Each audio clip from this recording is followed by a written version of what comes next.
out the signals for the Baltimore Colts. Unitas gives to Amici. The Colts are the world champions. Amici scores. It's amazing, sensational, dramatic, heart-rending, exciting, thrilling finish in the history of college football. California won the big game. 5 seconds left in the game. Do you believe in miracles? Yes!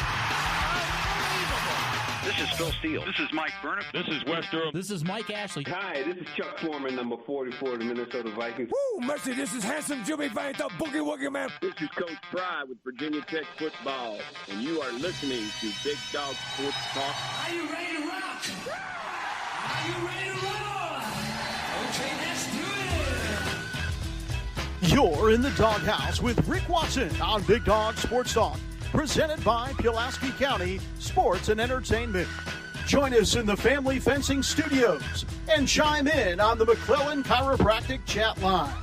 He's keeping cool with help from Little River Heating and Air, but this show is straight fire. And now, the big dog, Rick Watson.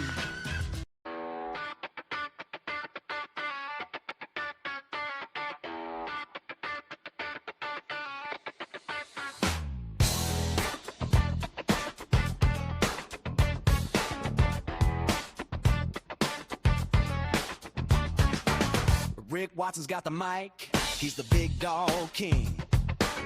Cover sports so sharp, it's a new river thing. Virginia Tech fire, rapid pride too. Every stat, every play, he's bringing it to you. He's got that voice, deep as the valley, breaking it down, no dilly, no dally. Big dog sports talk, feel the bark.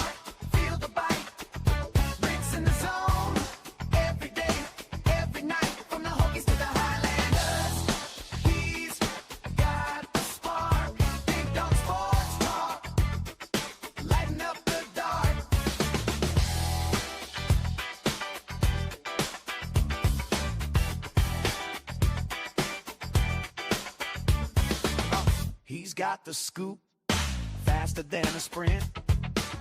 Calling plays like a coach, every word's a hint. From the courts to the fields, the stories unfold. Rick's play-by-play, worth its weight in gold.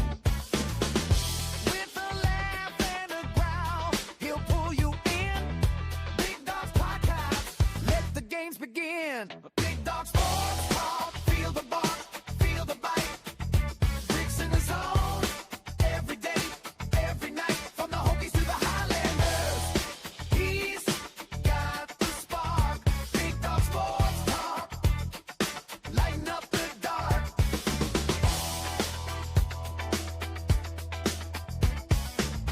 Team USA.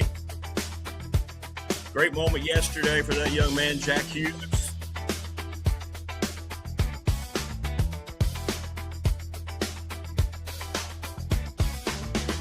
Knocking off Canada in overtime. First gold medal for the United States since 1980 on the 46th anniversary. How about that? You can't make up how awesome that whole thing really is.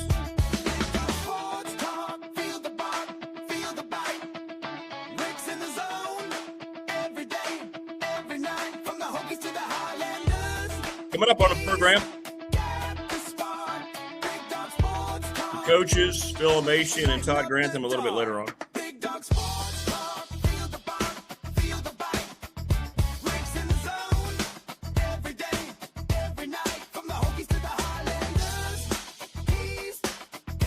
And I don't know if we've ever seen a performance like what Connor Heilebuck did, the goalkeeper for Team USA. Just awesome.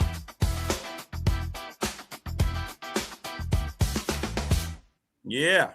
How was your weekend, everybody? I know that was the sports highlight for yours truly. We got all sorts of pictures for Team USA. We got that. There's the stop that saved everything. What an amazing play there. That was there was a couple of great plays too where guys were helping out behind him. Canada skated so well most of the game, and then the U.S. found a way in overtime. And then, of course, the celebration. And there is the winning goalkeeper, with the flag draped around his shoulders in the almost throwback 1980 unis for Team USA. How about that? A team that was proud and wrapped itself in the glory of representing this country. The polar opposite of some of these other millennial Olympians who were very vocal about how they really didn't want to wear the colors. Well, how did all those people finish? Oh. From the Virginia Tech practice fields, and yes, we do have to talk about Ronyell Whitaker. We can't read that in the same voice since it's about the passing of Ronyell. But yeah, Ronyell Whitaker passed away. Dwight Vick broke the news to everybody last, I think, Thursday or Friday. Dwight, of course, will talk about that this week when we have him on Thursday. He's pretty emotional right now, so he'll get his thoughts together, and we'll have him on coming up. So talk about Team USA. Angry Canadians everywhere. Nate McKinnon. Well, we were the better team. If anybody just watched it, you could tell we were better. Well, the scoreboard didn't say that, did it there, Nate boy? Nope. So the hockey team sweep Canada in overtime by the same score. Their co-national sport, by the way. You know what the other co-national sport is? It's lacrosse in Canada. Little known fact. Jack Hughes with busted teeth, gums bleeding, scores the game winner, throws off his helmet and his stick. Celebration ensues. It was an awesome moment. And you think about 1980 and that awesome moment when people always forget that was, I believe, on a Friday night when Team USA beat the heavily favored Russians. And then they had to go out and beat Norway in the gold medal game on Sunday. The Russian game was not for the gold. They had one more to go. Well, this one was for everything. And it got into overtime, and Jack Hughes now has become a national name. He earned a lot of money for himself yesterday. And then with his post-game speech, you could just see NBC, one of the networks who absolutely hate this country, as he was talking about how proud he was to represent America and the United States and how much he loved the country and how much this team loved the country. You can almost see the interviewer kind of want to hide back like the Homer Simpson meme into the shrubbery. But what's a damn shame is there was probably half of this country that was pulling against Team USA yesterday because of politics. And that's a shame. Make it make sense. Make it make sense. But in any event, if you're not behind that and you're not excited about that, you've got more issues than, I can help you with, because it was a wonderful thing. And great game. The greatest players in the world. That's why the men's hockey finals, the last event. And those guys will go be teammates now. Guys on Team USA are stars for Canadian teams and vice versa. It was awesome. It was awesome. But it was great to see pride in your country. It's a shame that you have to sit here and be happy that someone actually exuded pride in the country they're representing in the damn Olympics, huh? Yeah, all right. Look, they're carrying the flag around. Woo, we don't get that a lot. Only here. Only here. Because, so many people are oppressed and can't speak their minds.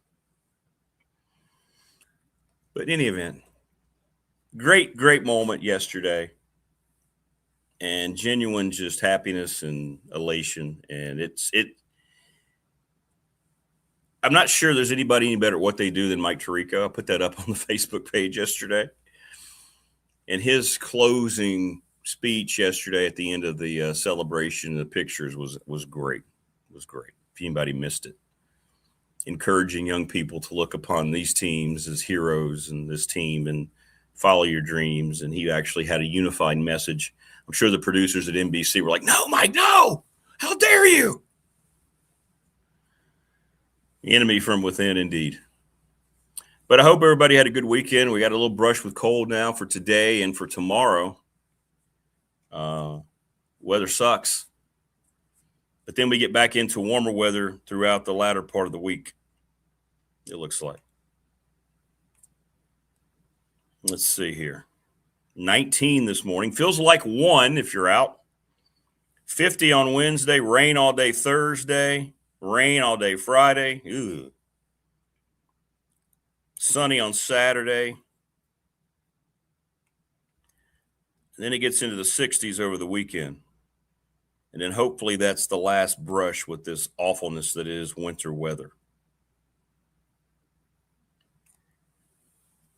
I'm sure it won't be, but we'll have a March snow, I'm sure. Hopefully not an ice storm. But with the very good that happened yesterday, it is very sad about Ronyell Whitaker. Number 2 for the Hokies.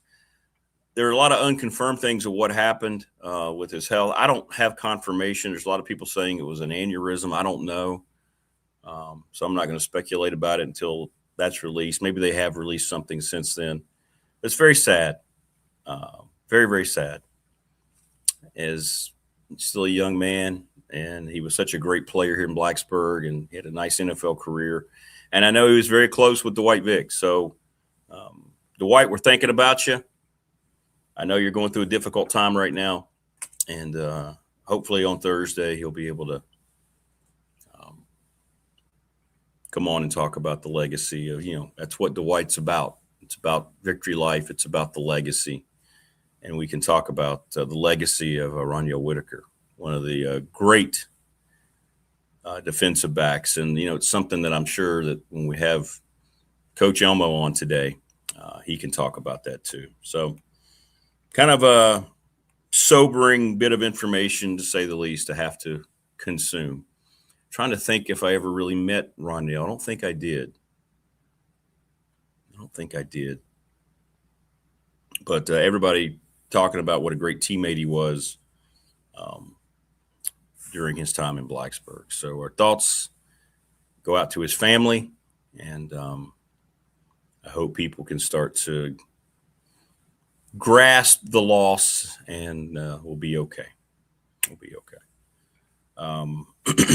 So yesterday, we don't have not a lot of moments in sports that I look forward to anymore. I was thinking about that too. I think I'm going to write about this week in a Patriot. Where we've gotten, especially in professional sports, with the NFL, NBA, and Major League Baseball, it's hard to sit there and get pumped up about what's going on. Yesterday, I was pretty excited about the gold medal game. Olympic hockey's always been special. It has been since we were all little, most of us, and we were watching Miracle on Ice, understanding we weren't supposed to win, but maybe not understanding the magnitude of what kind of shockwaves that was going to send throughout. And the fact that this is the first gold medal since then, it's pretty cool that it happened on the exact day, 46 years later. Connor Hollybook was incredible. He stopped 41 of 42 shots, and then Jack Hughes got the goal less than 2 minutes into the extra period. And it was an unbelievable shot. And then the celebration ensued. And I think that moment of exuberance made me forget for a moment all the issues that are going on here. And how I knew deep down there are a lot of people that were like, oh, man, can't believe he did that. Hate that they won. It's a shame. Isn't that a shame? The reaction was genuine. They were saying that they were sitting there after the game and they watched the goal. They didn't know how they reacted. They wanted to see how everybody looked, just going nuts. The genuine reaction.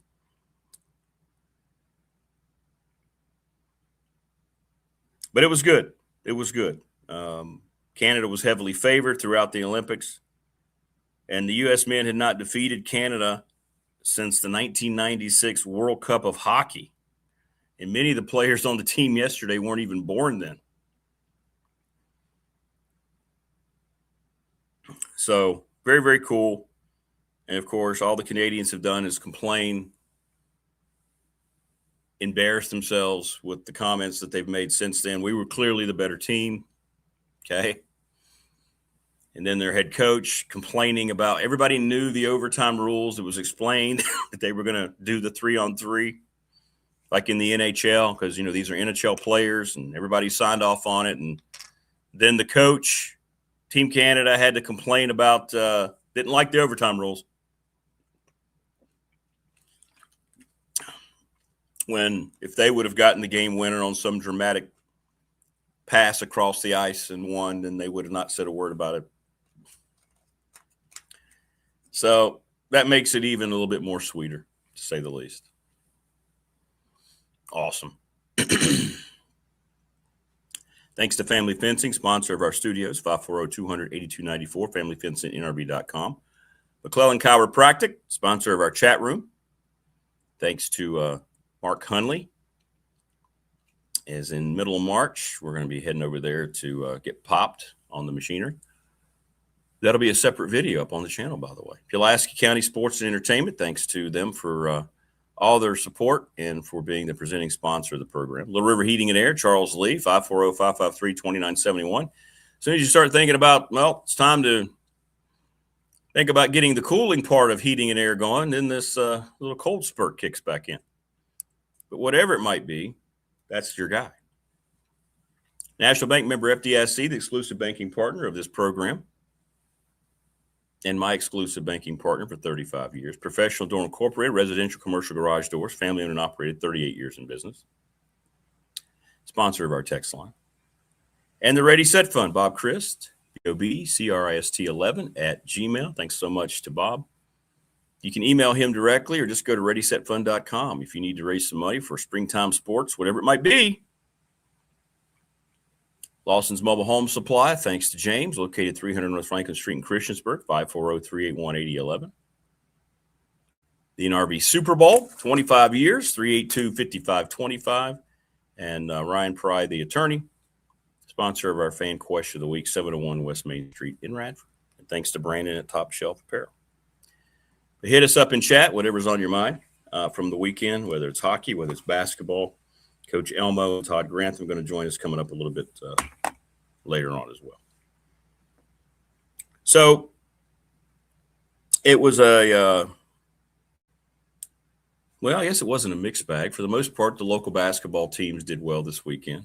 Tech men got a win that they really needed against Wake Forest. Much work to do at home.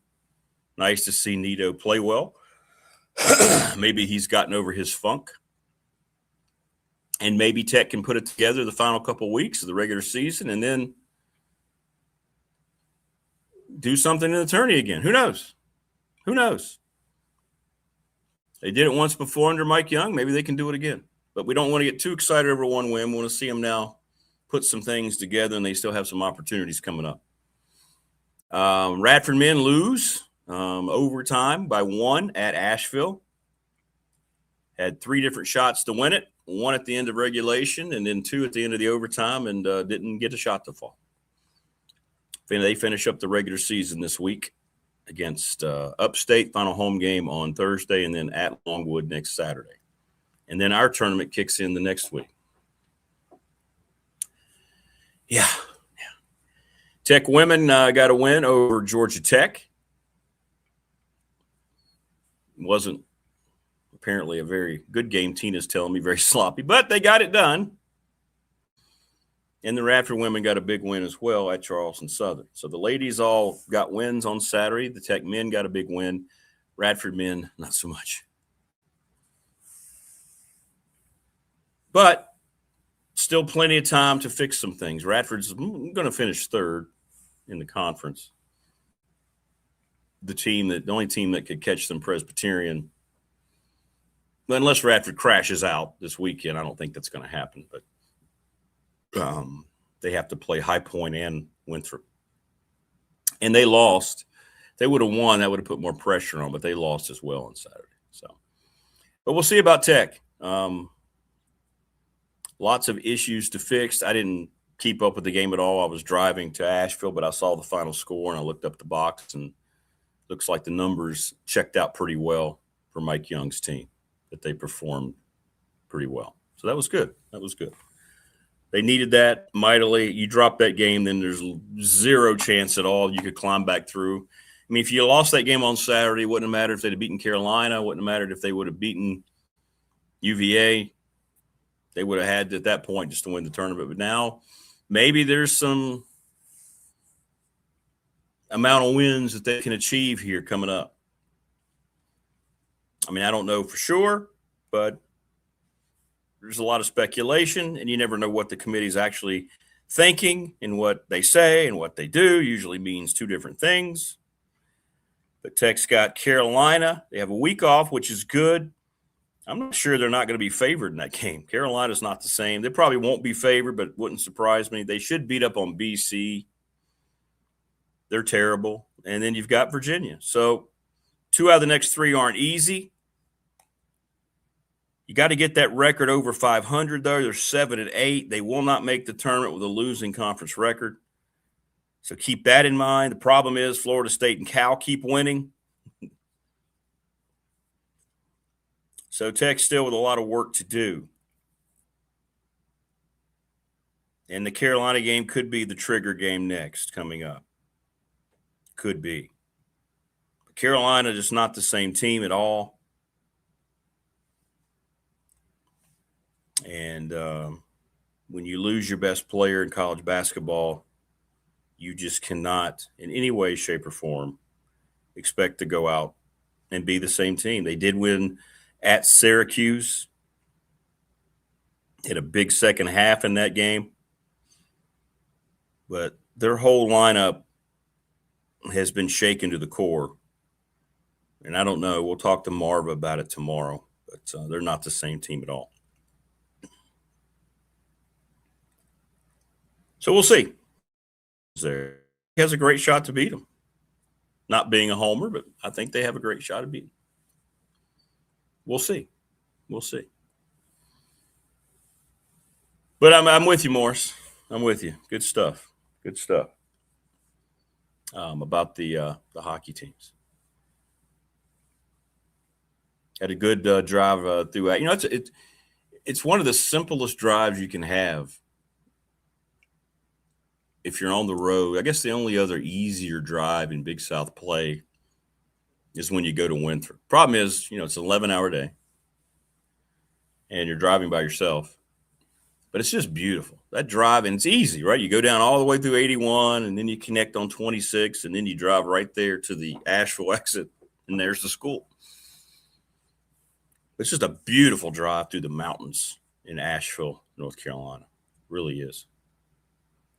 Now, we didn't get the result we wanted. Winthrop's probably the easiest drive. Well, when you factor in Charlotte traffic, it may not be the easiest drive. But for the most part, it's very, very nice. All right, we had a blip here. Are we good to go?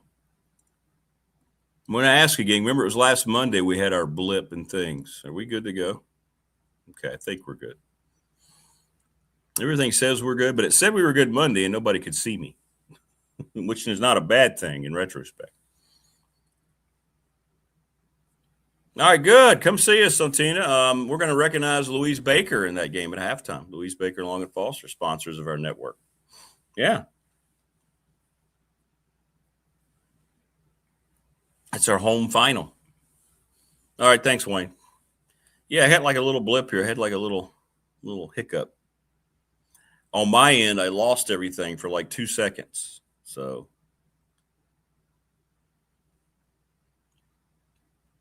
is that the first lady in chat?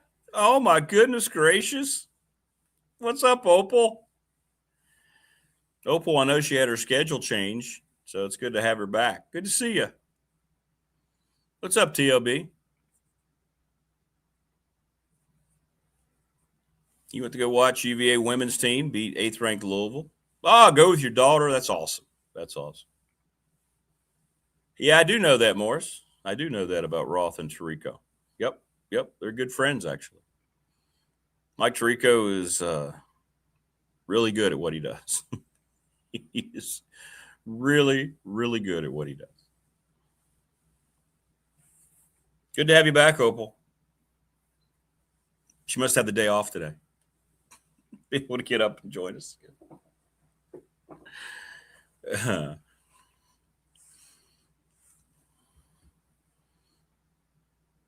think the thing about Tirico is he's just always so well prepared. I wish he had a better partner on Sunday Night Football, but he's good. He's really good. We've missed you, Opal. We've kept your first lady seat open in chat, though. You're irreplaceable. So trust me, nobody stepped in.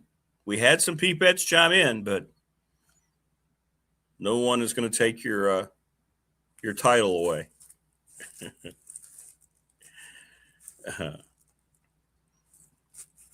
No, he doesn't, Wayne. And I think it's so rare today. I thought Kenny Albert did a great job with the call yesterday. Kenny's really good, too. I like Kenny Albert. He's a great hockey announcer. He does NFL games on Fox, too, but I think you can tell his passion is hockey. And nobody's Mike Emmerich. Mike Emmerich is the best. But Kenny Albert did a nice job. He lets the moments breathe. It was good. Good call. Good call on Jack Hughes' game winner. Good call on the whole scenario that was building throughout that game. Of course it's snowing, Opal, because you're there, you snow bunny.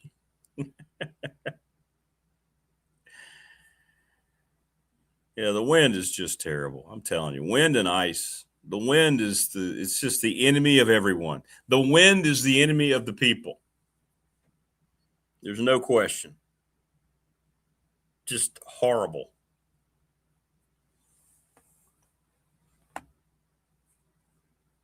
Can't drive in it. Can't walk outside in it. Can't do anything outside in it. I mean, that's why this morning it feels like it's 1 degree. And I look down and see the wind's supposed to blow all day long. Yay! And then we're going to get rain all week. Yay!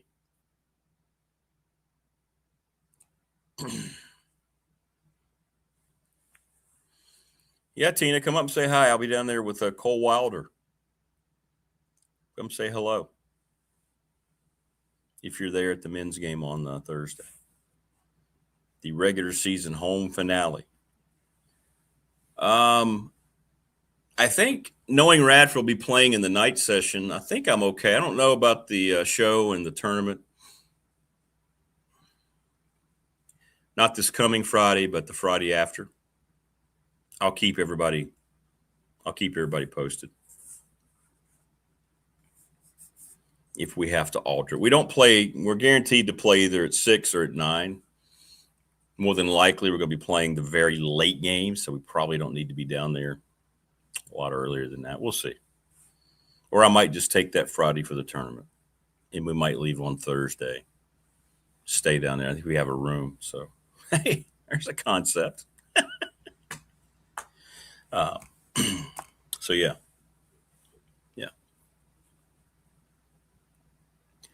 By the way, Opal, T-Bird is the artist formerly known as TLB because they screwed up somehow.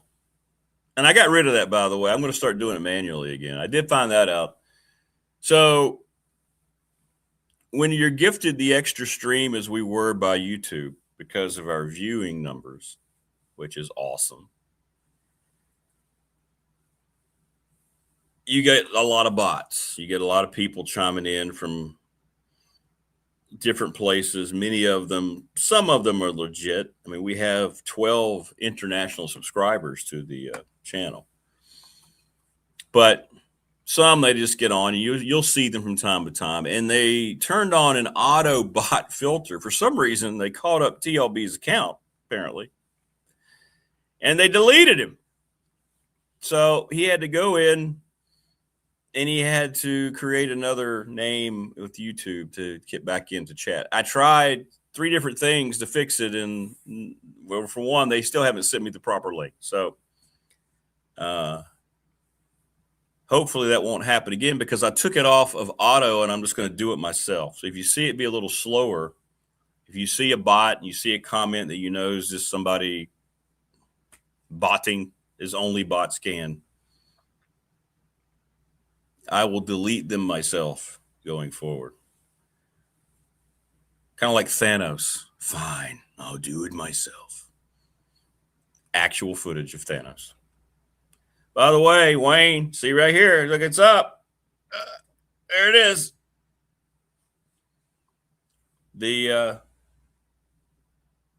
The super fight playbill is now up and part of the show. There you go. Rocky Balboa and Apollo Creed.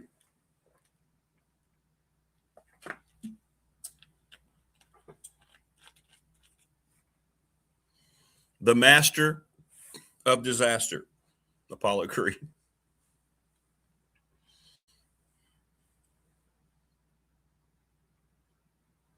You can't make up how good that is, by the way. Thanks, Wayne.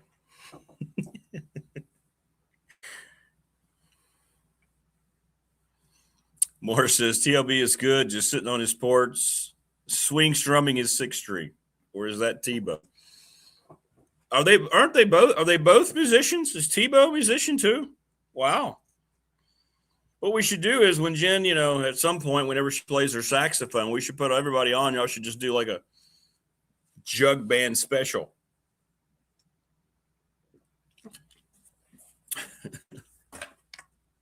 That'd be great.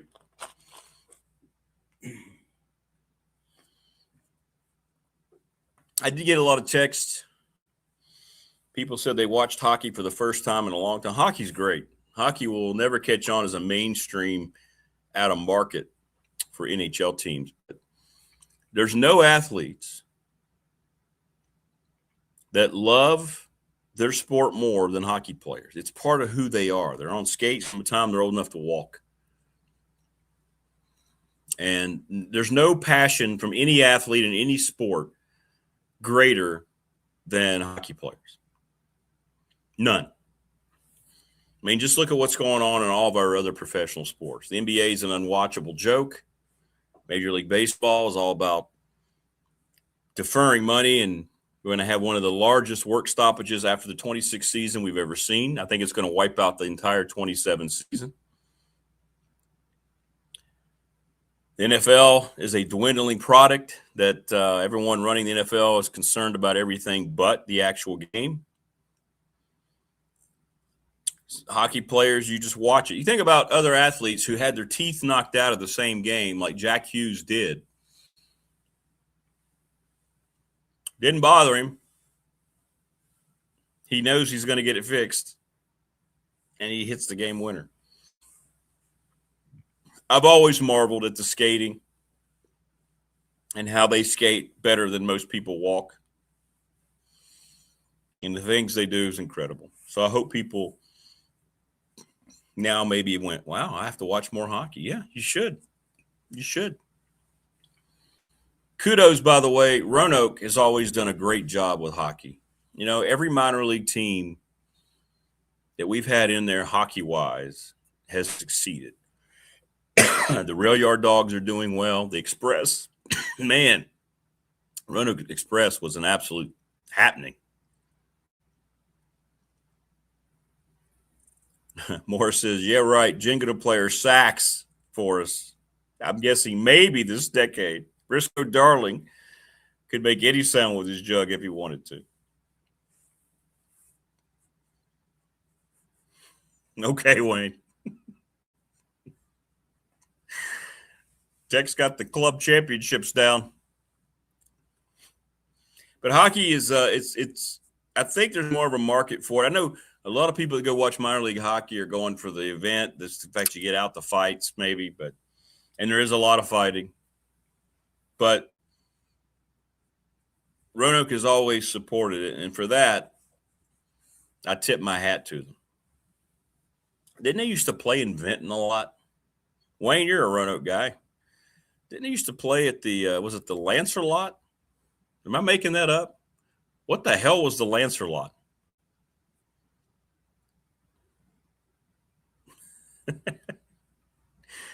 Well, maybe not. Where did the Express play? They didn't play in the artist formerly known as the Civic Center, did they? Didn't the Express play in Vinton? Am I remembering that right? And now I think the Rail Yard Dogs play in the Civic Center. Who the hell? What's the Lancer lot? What is that? Did I just make that up? Breaking news. So they were the Virginia Lancers, and they played in the Lancer lot. Was that in Vinton? Am I remembering that right? Did they ever play hockey in Vinton?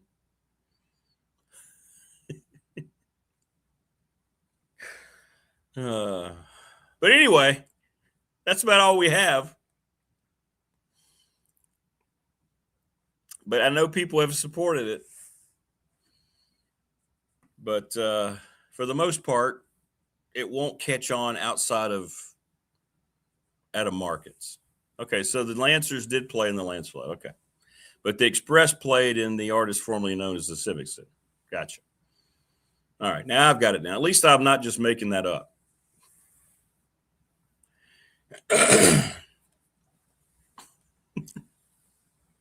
Oh, maybe I was just remembering things from another lifetime. Morris says, I've never heard so many excuses for Jen not playing.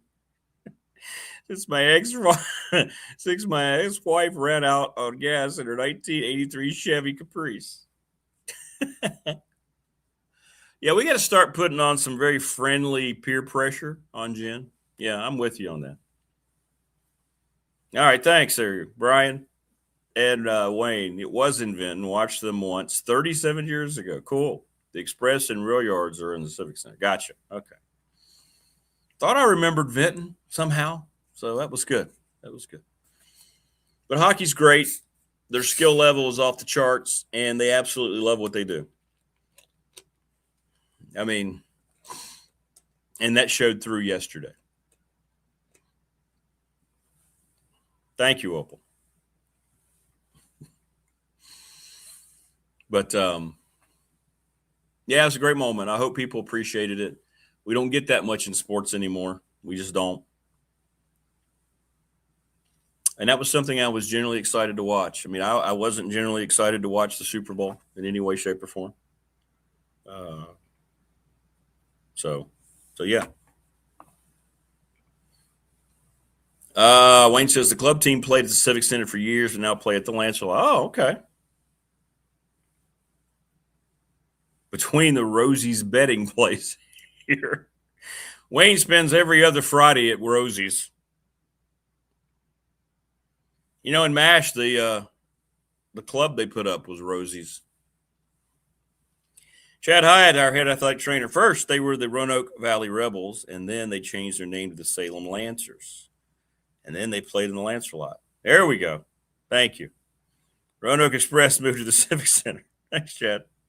See? I was on it. Kind of. Maybe. Never, Opal. Then again, aren't we all? At least I kind of had the lineage of hockey locally now. Text line was popping yesterday during the hockey game. It was great getting all these folks that were sending me stuff about hockey. I'm glad they enjoyed it.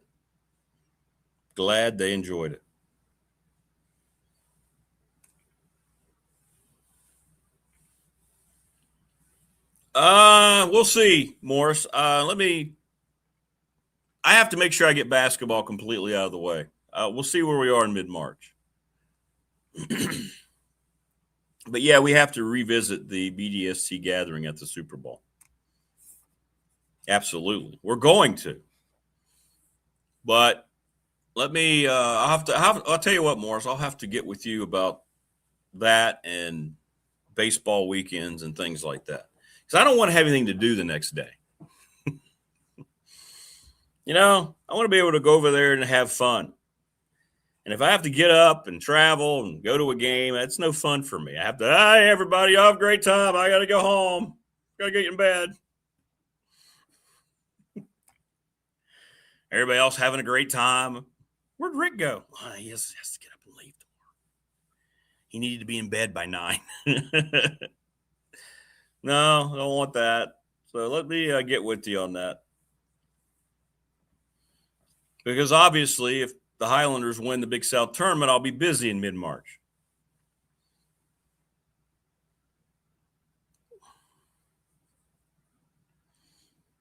Yeah, you got to have the next day off. You can't let your hair down. Now, hey, everyone. No, I'm good. I just wanted to come by and say hello. I've got to work tomorrow. What? Get the hell out of here. Everybody have a great time. Be safe.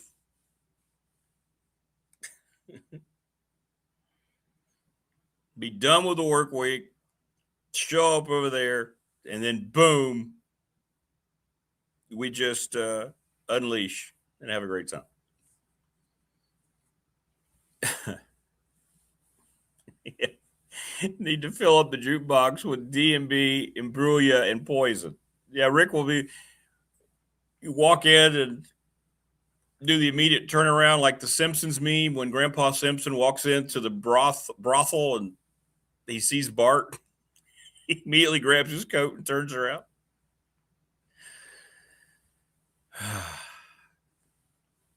Yeah, if I walk in, by the way, I'm telling you right now, if we do the BDST bash and I walk in and I hear Dave Matthews' song, I'm leaving.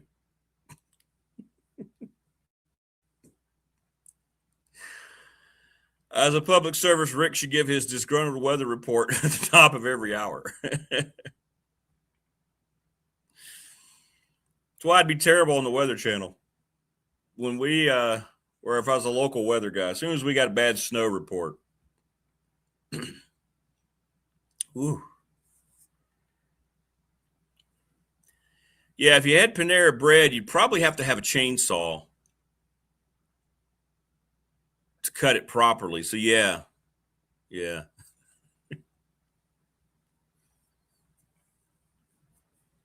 Very true, Prometheus. Telling you, man, they respect what they do. They love their game. Wayne just walked outside. Yes. I'd be okay. I don't like the cold, but boy, when we had like a bad snow forecast or ice, then I'd just be taking it out on my colleagues.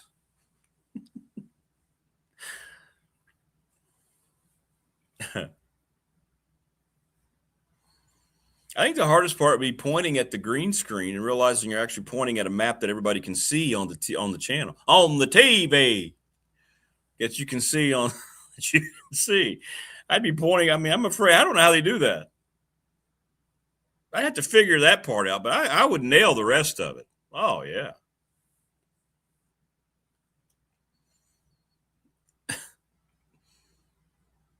Give people public service announcements. And by the way, we're going to get about 12 inches of snow. You don't need to crowd into the grocery. Nobody needs that many loaves of bread. It's going to snow. I got to get my bread, milk, eggs, and cigarettes.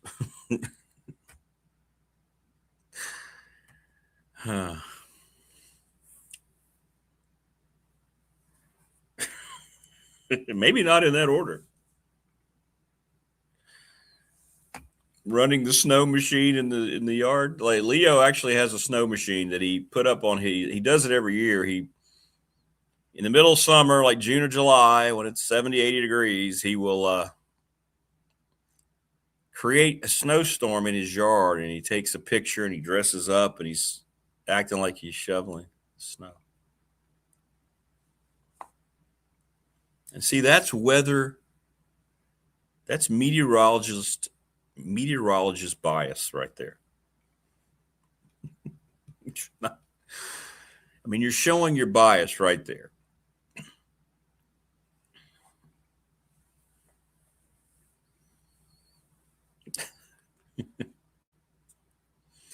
I mean, if you ever, by the way, even in the worst storms that we've ever had,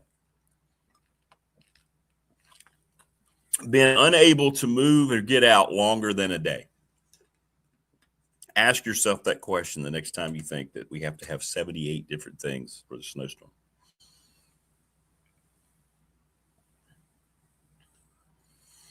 Oh, I'd have fun. I'd be a little loose. I'd be the loose guy, the meteorologist on the report. I'd be everybody's favorite weatherman. Absolutely. We would be comparisons to pop culture. We'd be bringing out, like, I dress in like attire for the weather. Like, I wouldn't be out there. No way in hell I'm going to wear a suit. So I'd be out there, you know, like if it's going to be warm, I'd have a Hawaiian shirt on, my glasses, and my baseball cap. I'd let people know that I'm feeling the vibe of the weather. Same thing in winter. I mean, I think that's what we need to be more entertained. You don't have to be an accurate weatherman, because I've heard everything from a dusting to a foot of snow. Well, I like it just when you're around and you hear people talking about the weather, and then they'll be like, I heard we're going to get 8 inches. Where'd you hear it? That's what they're talking about. Who's they? Everybody. Okay. I trust Kevin Myatt and no one else. Do a little dance, make a little love, get down there. Yeah, and I would have – yeah, exactly, Morse. Like if it was going to be a nice warm weekend, yeah. I would do the weather forecast kind of sitting in a beach chair with a beach umbrella, have the green screen beside me, umbrella drink, and playing some tunes like underneath my voice. Let's make people feel good about what they're watching.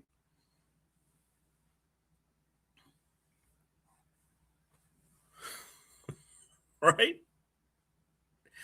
Would I go back to Rick Allen or be Watson watching the weather?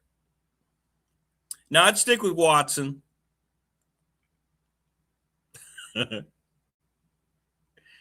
Unless I went into DJ mode. Kind of like the UNC Asheville public service announcement. The guy who does public address. I'm telling you one thing. I normally don't talk like this, but when I turn the microphone on at UNC Asheville home basketball games, I want you to know that I have the ability to make my voice sound like this.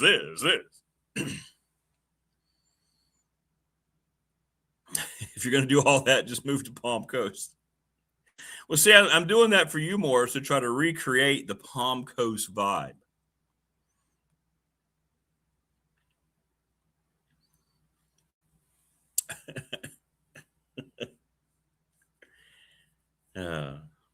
See, Keon knows what I'm talking about the Asheville, PA guy.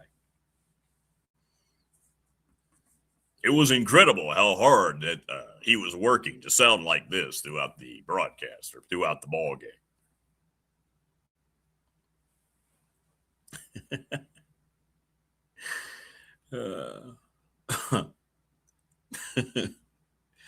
That's what I'd be doing.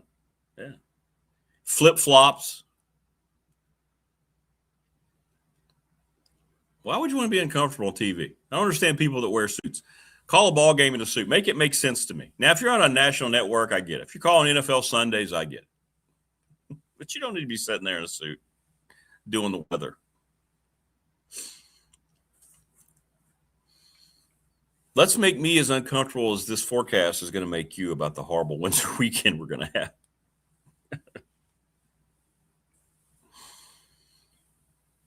Yeah, we love the Keon. We do. Getting down the final week of the season coming up in the Big South. 2 weeks left for everybody else. We're one of the early tournaments. We'll be in Johnson City, Tennessee. And I was told I have a room. Yeah. Awesome. I don't know if I'll be by myself, but I do know I'll have a room. So that's good. And we will play the late session on semifinal Friday. We know that because Radford will not fall any further than fourth unless they bomb out this week. Now, they could bomb out this week, but Presby's not beating High Point and Winthrop. Man, the schedule makers punished Presbyterian. Jeez. I don't know if Neil's going or not. I have no idea. I don't think Neil's going. I think we have too many home events. I'm not sure. I never know.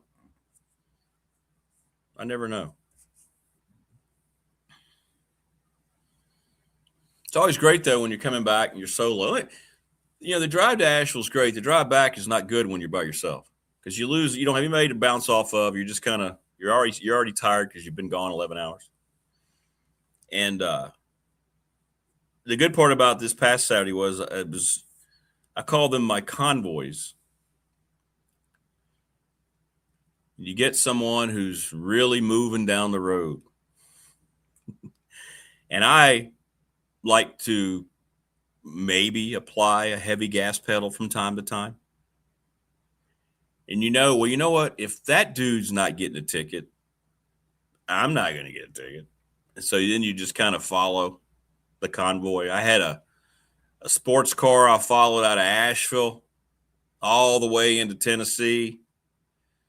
Then as soon as I hit 81 in Tennessee, about 3 or 4 miles down the road, here comes this big old, I don't know what it was. Looks like some kind of Ram. And that dude he took me all the way just into Marion. And I got the pedal to the metal. I'm eastbound and down.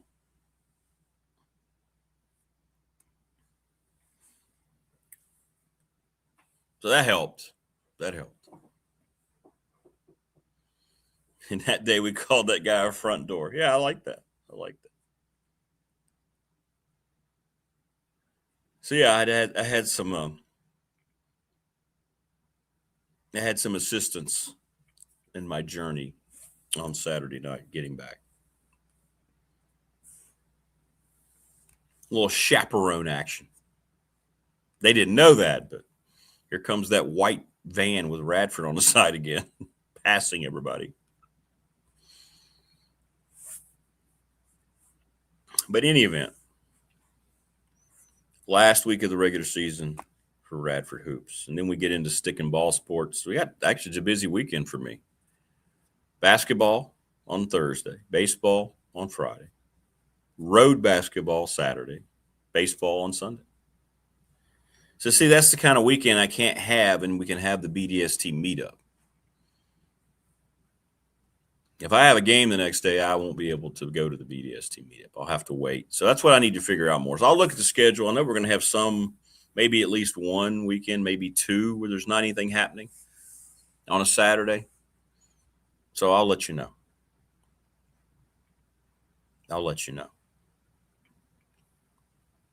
But yeah, those are good when you get the front door guy, TLB.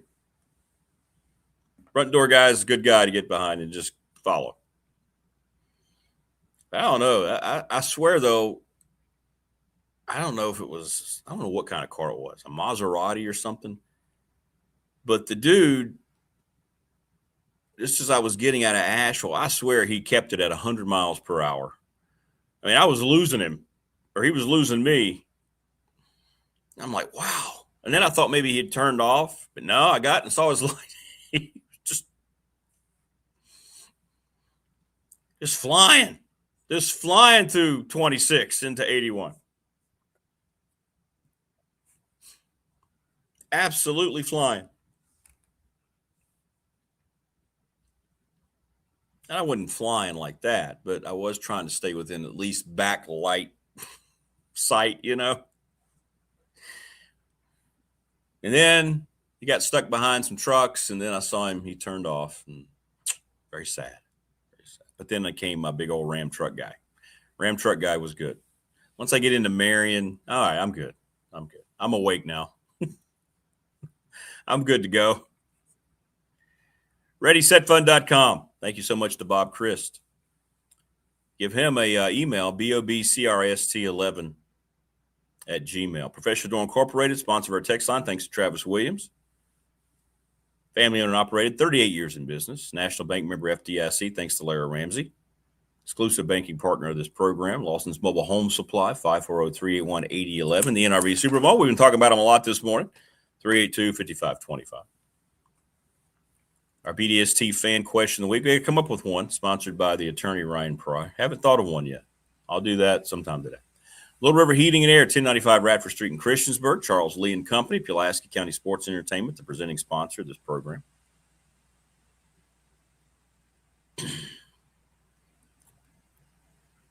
McClellan Chiropractic, Mark Hundley, right off of Walters Drive. 155 Walters Drive, and Family Fencing Studios, sponsor of our studios, thanks to Jason Green and company. I'm going to utilize them this summer. I haven't figured it out yet. You know what I'm going to do? I'm going to call them for their advice and a free quote. That's what I'm going to do.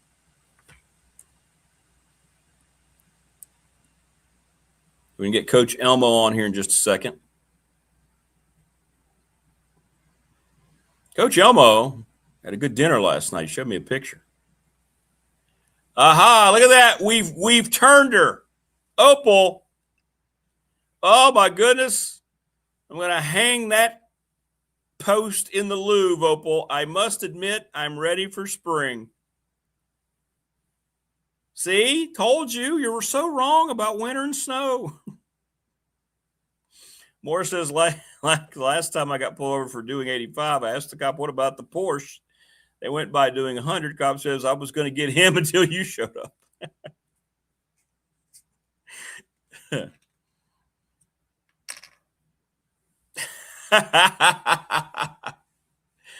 She says my comments weren't showing up. I thought you blocked me. No, and I did not block TOB. This somehow StreamYard/YouTube did. Never, ever.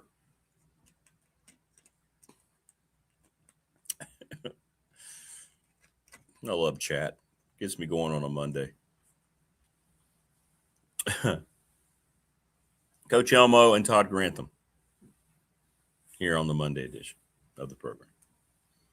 Yeah, Coach Elmo was at the Chop House. He sent me a picture. He and his lovely wife at the Chop House. So we'll talk to him about all that. Coach Steiny at Roanoke College announced his football camps. Wanted me to pass it along. They have the mega camp on May 16th. That's 9th grade through college sophomores. Quarterback camp on June 14th. That's 1st grade through 12th grade. A youth camp July 7th through the 10th, kindergarten through 7th grade. And then July the 12th, they have a skills camp, 1st grade through 12th grade. So you want your young person to get some good football tutelage, go to Coach Stein Springs Roanoke College football camps. Yeah, he'll do a good job. Joining us now on the program is that gentleman. He always does a good job. It's Coach Elmo. Good morning, Coach. How are you? Good morning. Hey, how was the Chop House? It was great. I mean, it's, anytime we get a chance to come down here and we'll leave Sunday morning and go to the brunch, do a double header. We have brunch. It's like a gospel brunch, and the place is slammed. And then we take a rest and come back for dinner. Well, that's good. What'd you get on the main course? The New York strip is ridiculous. The way how they cook it, the caliber of meat it is, and it's worth every penny. Thing is when you walk in the place, it's so vibrant. All the university influx in Charleston Southern, Charleston University, and there's a lot of young people coming in there, students, and it's just a great vibe. And the owners, Tommy and Billy, we've gotten to know them. We've been going there for the last 5-6 years. We'll get down there about 2 or 3 times a year. And they're a lot of fun. They are and they treat us great. I mean, they don't have to. And And it's a who's who sometimes. You'll walk in and he'll come grab me and go, hey, the defensive coordinator, the recruiting coordinator from Clemson's here tonight. I want you to meet him. And so it's just a blast. Do you ever, like, I was thinking about, when you watch what happened yesterday with Team USA and you watch hockey players and the way they go about their approach, don't you wish that every kid that you've ever looked at to recruit would have that same love for what they do? Nothing comes close to how hockey players play their game, in my opinion. I grew up with it, Rick. Growing up in Massachusetts, it is and having coached and lived in Minnesota, I've lived in basically the two hockey states where hockey, especially in Massachusetts, hockey has been number one through the 50s, 60s, 70s, 80s, 90s. It is still number one. Yeah, right. And you couldn't get a Boston. I went to one Boston Bruins game in my whole life, and those tickets were like gold. Mm-hmm. You couldn't get them. There's a 10-year waiting list for season tickets. And the high school hockey, when they do the playoffs and stuff, they played in the old Garden when I was growing up, and my high school team made it to the regional playoffs, and place was packed. High school hockey. And then you got the influx of back in the day, I was explaining to my wife Janet, I said, what people don't realize in the significance of the Canadian hockey team, I grew up with when it was the original six. Yes, right. Toronto, right. Montreal, Detroit, Boston, Chicago, and New York. I don't know if I left one out, but and they were all Canadians. The rarity of an American-born hockey player playing in the National Hockey League, it was, if you want to use the term segregated, there was no such thing. 100%. No, yeah. No, you had no chance of making a national hockey team. And then all of a sudden the collegiate hockey just became, all of a sudden BU, BC, and having coached at Boston College too, having coached at Minnesota, I would always go to the hockey games. And they were packed. Places were packed. And, there's a thing in Massachusetts in December called the Beanpot Tournament. And it's usually basically BU, BC, Northeastern, and Harvard. That's what the original tournament was. I think they've changed it, and they've had an open invite like UNH will show up and whatever. It's 4 days of hockey, and it is sold out. You can't get a ticket. Yeah, absolutely. And it was great. And they are the toughest human being that ever laced up. No question. No question about it. They're skates, but when they tie them laces on, there is absolutely no doubt. So you're at BC, and football is the second favorite sport. No doubt. No. Here's Rick. Let me tell you, in Massachusetts, and to this day, I still think it's right, but it was the Bruins were 1, the Red Sox are 2, the Celtics were 3, and the Patriots were 4. Yeah. I don't know how many Super Bowls. They could have won 20 Super Bowls. Bruins are number 1. Yep. Always will be. And then when they moved from the old Garden into the Fleet Center, the new Garden, it was sad. The old Garden was tremendous. You talk about the personality of the blue collar. Just right in Charlestown, right across the river in Charlestown, Massachusetts. You ever see the movie The Town, obviously, with Ben Affleck about the bank robbers? Yeah. It had more bank robbers per square mile than any other place in the country when I was growing up. And that's where the Garden was. And it was blue collar. You had the north end of Boston was the Italian section, and the south end was the Irish. And it was so ethnic back in the day. And Watertown, a lot of Armenians, which is my ethnicity background, and that was like a little Armenia. So, and to this day, it still has the same vibe. But when they moved out of the Garden, it went to the wine and cheese crowd. It went from this blue collar, grandmothers in there, and yeah. And then all of a sudden it's it's the Harvard class crowd that's going to the Bruins games now. So you get the golf clap.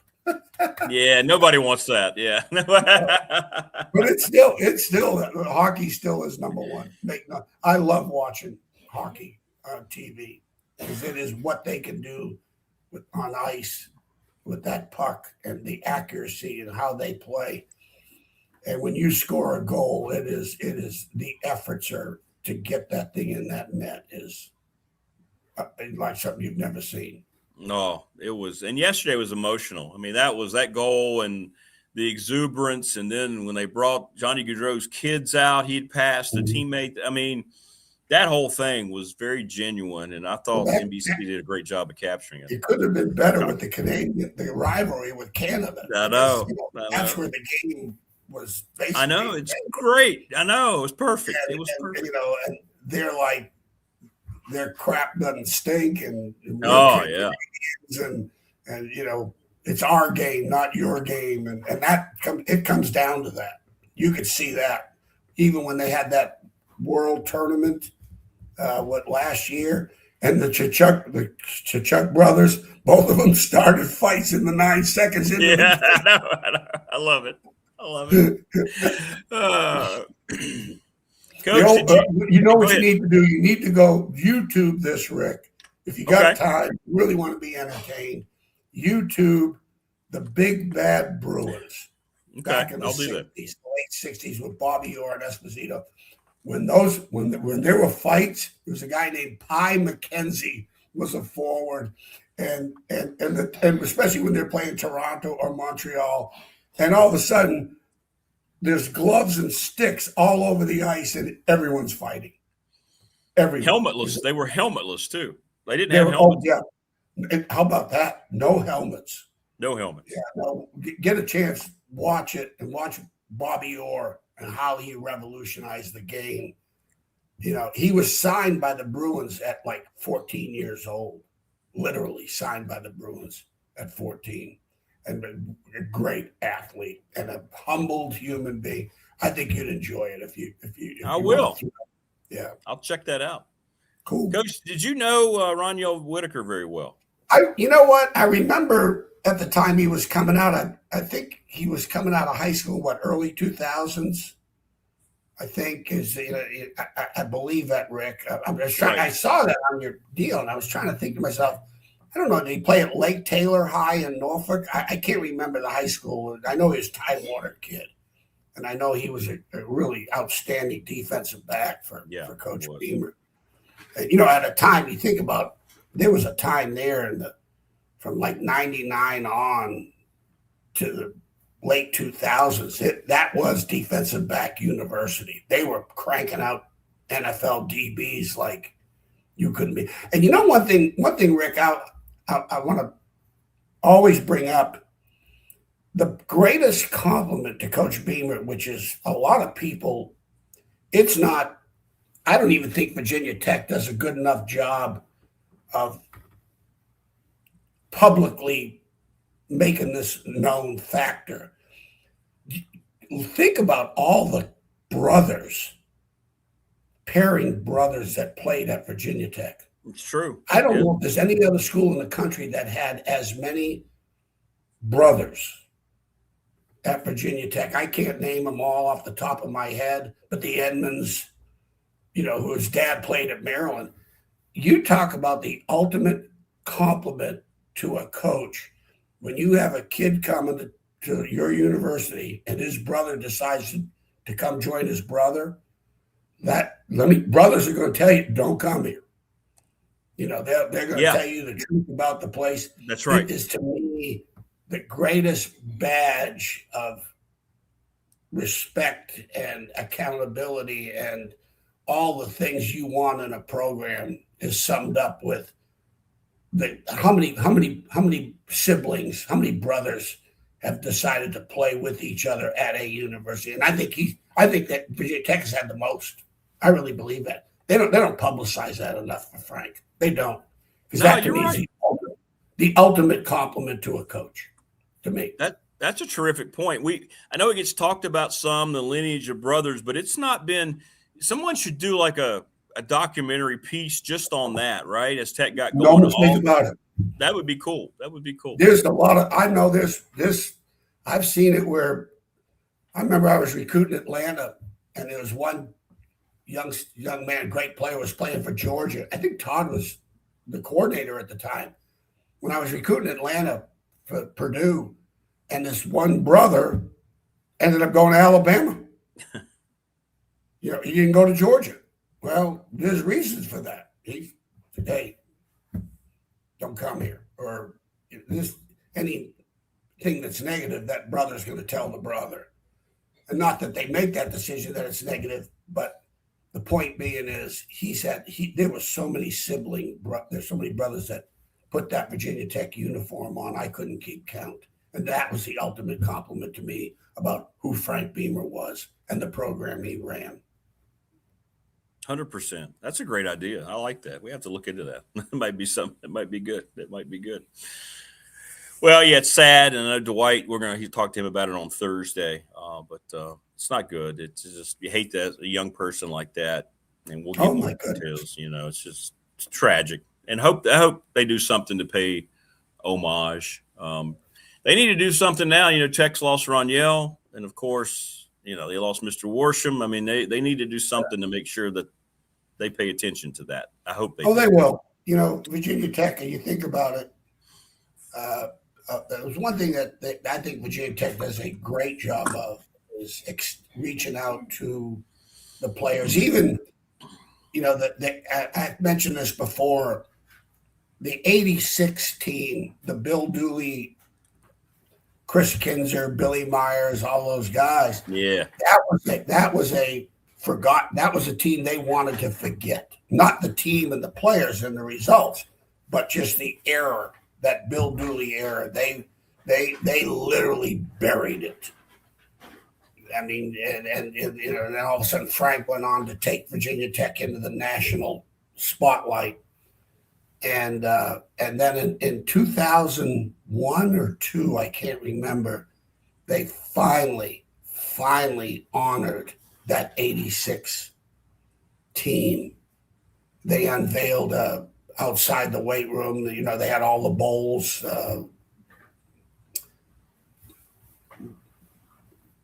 bowl teams, recognitions, and they finally recognized that team and embraced that team and that era of football, because it was a 10-win team. 9 wins, but actually a forfeit gives you 10.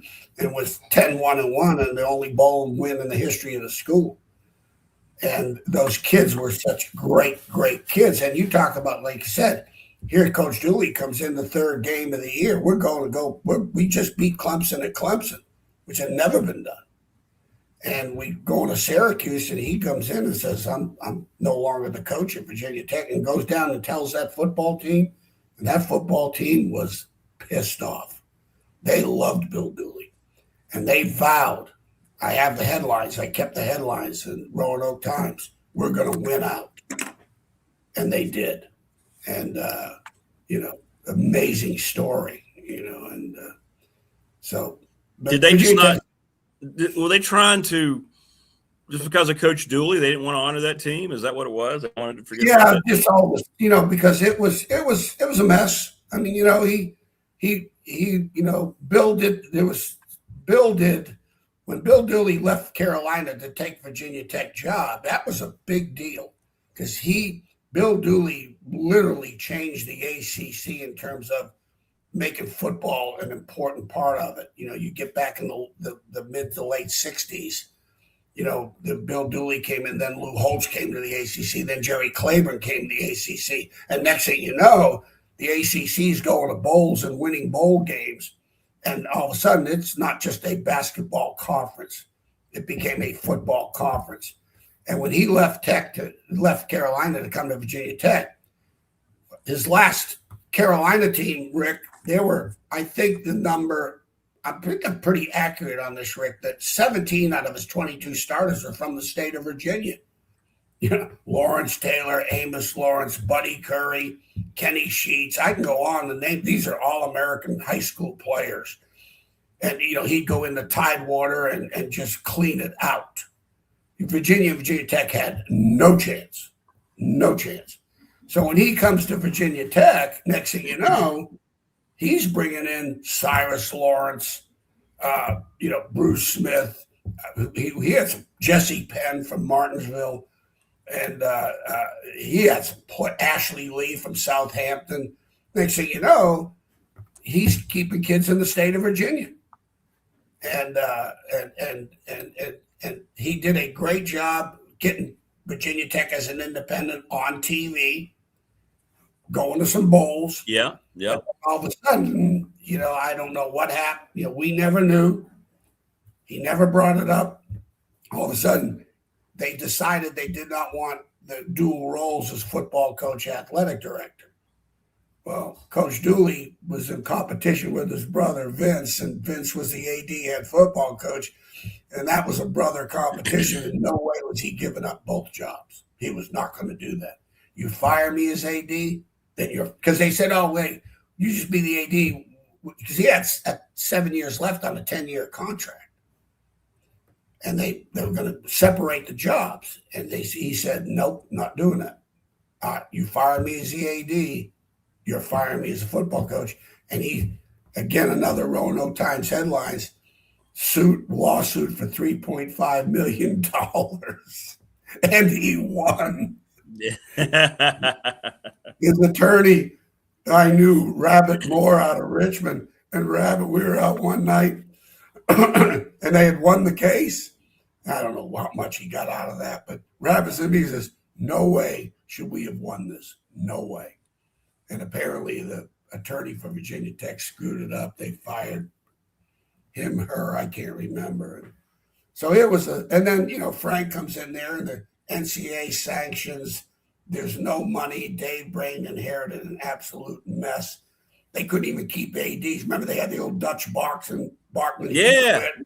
It was a disaster. It was an absolute disaster. And Frank so they just wanted to just put a lid on it and move on. And it was all about Frank and the program at that time. But they did honor it. So getting to the point, sorry for the long-winded. No, it's good. It's good stuff. I always thought Virginia Tech has done a good job of acknowledging people in the program. I know when I go back there, they don't have to, but you're treated the right way, knowing that you put some blood, sweat, and tears into the program. Yeah, you say that. I forget that, Tech's an independent until what, 91? Is that when the Big East started? Big East changed everything. Yeah, that's crazy to think about. Not that long ago, really. It's really not that long ago, to be honest with you. 91's when they got into a conference in football. Yeah. That's crazy. Is that right? Yeah, they weren't part of any conference, were they? Until the Big East. Big East started when I was at Syracuse, was the first official year of the Big East Conference, 91, 92. 91, yeah. Yeah, and Syracuse. And then it was Syracuse, Miami. We were the, as they would say, cock of the walk in the Big East. We had great teams. We lost to them 92, lost to Miami. They were undefeated. We lost them like 16-14. It was a great game. They won the game. We beat the crap out of them. Right. Well, that was that league was the Big East was fun. It was fun, and it bred that Tech Miami rivalry and those great quarterbacks that Syracuse continued to have, and it just that whole lineage is fun to follow. We need to do a closer look at that Tech's independence into the Big East. That's kind of cool. I tell you, at some point in time, I think getting Coach Brain, I call him Coach, is getting Coach Brain on. You talk about a man that lived it and got. Yeah, we got to do that. We got to get him on with you. Yeah, we got to do that. That'd be great. You talk about history. It is a storybook in terms of, you talk about the planets being in line of the turnaround, but all of a sudden, with the Big East Conference, next thing you know, you win the conference, you go to the Sugar Bowl. You're Big East champions, which they were in 95, won 10 straight after going 0-2. Ended up winning 10 straight and winning the Big East, and now playing Texas and beating Texas in the Sugar Bowl. That was unheard of. Right. Unheard of. And which launched the program. But they did a great job of bringing those kids back. Todd Grantham came back for it. Billy Myers seeing all these wonderful. Got Jeff Williams was there, and it was great. And I was one of the only coaches. There are 5 of them that passed away. Tom Throckmorton had passed away. Of course, Coach Dooley had passed away. Lee Fletcher at that time passed away. Pat Watson. So they called me. I wasn't going to go. Carter Wiley called me up. He says, "Coach, you got to come. There's no coaches. There's no other coaches coming to this. You're the only one, But I said, I'll do it. And I'm glad I did. That's cool. Well, it's your track. I mean, we got to figure out a way to get you a book written. Your journey would fascinate a lot of people. Your book would be the kind of book Bill Belichick would have up at his library that he would just go to. He always talks about reading these books about longtime coaches and things like that. Your book would show up on his shelf. That's the kind of book it would be. Well, I don't know about that, but one thing too, I was going to say, Rick, what a basketball weekend this weekend was between the Duke-Michigan game, which was just and the Miami-Virginia game. That game, I've never seen as many lead changes. It was like constant possession. Every possession was a lead change, just about. 2 really good, well-coached basketball teams. And then I realized that, and I saw that they had Tony Bennett's. They named the court for Coach Bennett. Well, it was really kind of cool. When I was coaching at Wisconsin, his dad was the basketball coach, Dick Bennett, when I was at Wisconsin. And when we used to do golf tournaments, and I remember sitting down because if you scored 50 on Wisconsin, that was a good day. Yeah. Yeah. Because his defense, and his son was the same thing, played great defense, and the offense will take care of itself. And I figured, okay, I'm a defensive back coach. I got to figure out how this we sat down one time. He's explaining to me how over my head, Rick. It was over my head. And his daddy was a great guy, just unassuming. They had to beg him to take the job. He was coaching at Green Bay, Wisconsin. And they had to literally beg him to take the job. And Wisconsin, as far as national basketball, he brought it into the national limelight. Was there a coach, as you were playing and you went back on your coaching career, was there a coach that you tried to emulate? Not copy, but I mean stuff that you borrowed from that you realized if you were going to be a successful coach, you remembered how that, enticed you as a young player and how you wanted to express that to the guys you were coaching? Well, Coach Norton probably had as much of an influence Coach Norton, having played and coached with him in terms of personnel, people. Yeah. When you talk about a people, he wasn't necessarily a player's coach, but he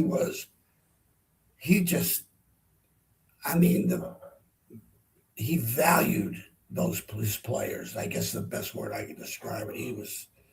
The best time working for Hank was in the off season, the fun time for Coach Norton, the time I've seen him smile the most and enjoy it when he got to place kids. When all of a sudden kids are going to Virginia or Duke, Virginia Tech, Georgia Tech. That was his most as rewarding as the national championships were. I bet, When these snot-nosed kids, for whatever reasons, weren't big enough, didn't check any boxes for anybody, and 2 years later, they're going on and affecting the universities they're going to, turning around. When Phil Mosser is a great story, running back that goes to William Mary, and next thing you know, they're going to the Tangerine Bowl, and he's the Southern Conference Athlete of the Year, and he's the captain. And to this day, Coach Holtz will tell you he owes his career to Phil Mosser, because Phil Mosser put Lou Holtz on the map. And I wonder if it was Coach Norton. I kind of thought it might be. I wasn't sure if there was somebody before that. Coach Olson, both those two guys, like I mentioned before when we were talking about Lou, I said, like how he did it, how he turned programs around and the way he did it, and having been a part of it and seen it as a player, as a coach, I said, okay, this is going to be my calling. I would say out of all the jobs I had, somewhere between 10 and 15 of them, something was wrong, and that's why I was hired. I was hired to fix things, whether it was the position of defensive back or being a coordinator. And a lot of times it worked, and sometimes it didn't, Rick. What was the worst? What was the worst situation you walked into? When you had oh boy! Which one was the absolute dredge? Oh, Virginia Tech wasn't no one wanted the job. I was like the third choice. He offered the job to John Gutekunst. I think Goody turned him down. I've always been a B team guy, Rick. I was second choice from a lot of places. Okay, let's go hire this guy. What the hell? Everyone else turned it down. Virginia Tech was probably the most challenging. BC was a mess, which then turned into the gambling scandal back in '96, national gambling scandal, which was a disaster. And that's another story. When we found out at the halftime of Pitt game that kids were betting, and it was a mess. It was an absolute mess. But Virginia Tech was probably the most challenging, but then again, the most gratifying as far as the challenges were concerned. And you left it in a much better place. Everywhere you went, you left it in a much better place than it was when you got I've always said, Rick, right? People got their money's worth one way or another, I mean, how much I was paid. And, basically we squeezed literally 2 to maybe 3 years of work into one. That was still a 2-year away situation. And I love when Dave finally called me and he goes, look, I need just help me bring discipline back in the program. That's the exact conversation. He said, I have no money. He said, I'll give you a 2-year contract. Now, if we don't win next year, I've got to fire Coach Beamer, and I can't guarantee you will be here. I said, oh, gee, Dave, that sounds great. I'll take the job. All these wonderful incentives. I love it. Well, but at least the 2-year contract was good because I could tell the players. I could tell the players I got a 2-year contract, so it don't matter. I'm good. Well, at least you weren't the second choice for your wife. So there you go. So that worked out great. That was came down to Myrtle Beach and probably having a great retirement, and being on your show and doing Greg's show has been a good bridge for me in terms of getting away from football, but I still get to be a part of it. And then I'll get some calls from some people sometimes, I'll go visit Roanoke College. I'll go visit Tech, UVA in the spring, and that. Well, I know Todd's going to have you down at UAB. He wants to have you down to watch these guys. What he says. Like I said, hey, you got to be my agent, man. You got to be my go-between. Yeah, we'll work on it. Yeah. He did text me. He said this one defensive back who was when I ranked him, this kid from Sacramento State, DB, he was my number one guy. I said, this is the number one. Here's number 2, 3, and 4. They were good players, but this guy was the complete player. Could play, I think, multiple positions.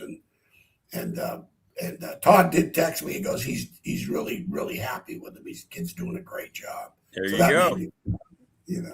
I told him, I said, hey, look, if some of these kids that I said could play can't, you got to let me know. I said, I'd like to find out what my evals were, how bad they were. Wayne's asking, since you're in Charleston, is it Dunkin' or Krispy Kreme donuts for you? Dunkin'. I'm a Dunkin' guy. You're a Dunkin' guy. I'm a Dunkin' guy. I go to Dunkin', get my medium hot coffee and a Boston cream. And you're good. You're ready to go. Matter of fact, when I get off this show and we leave, that's exactly what I'm going to do.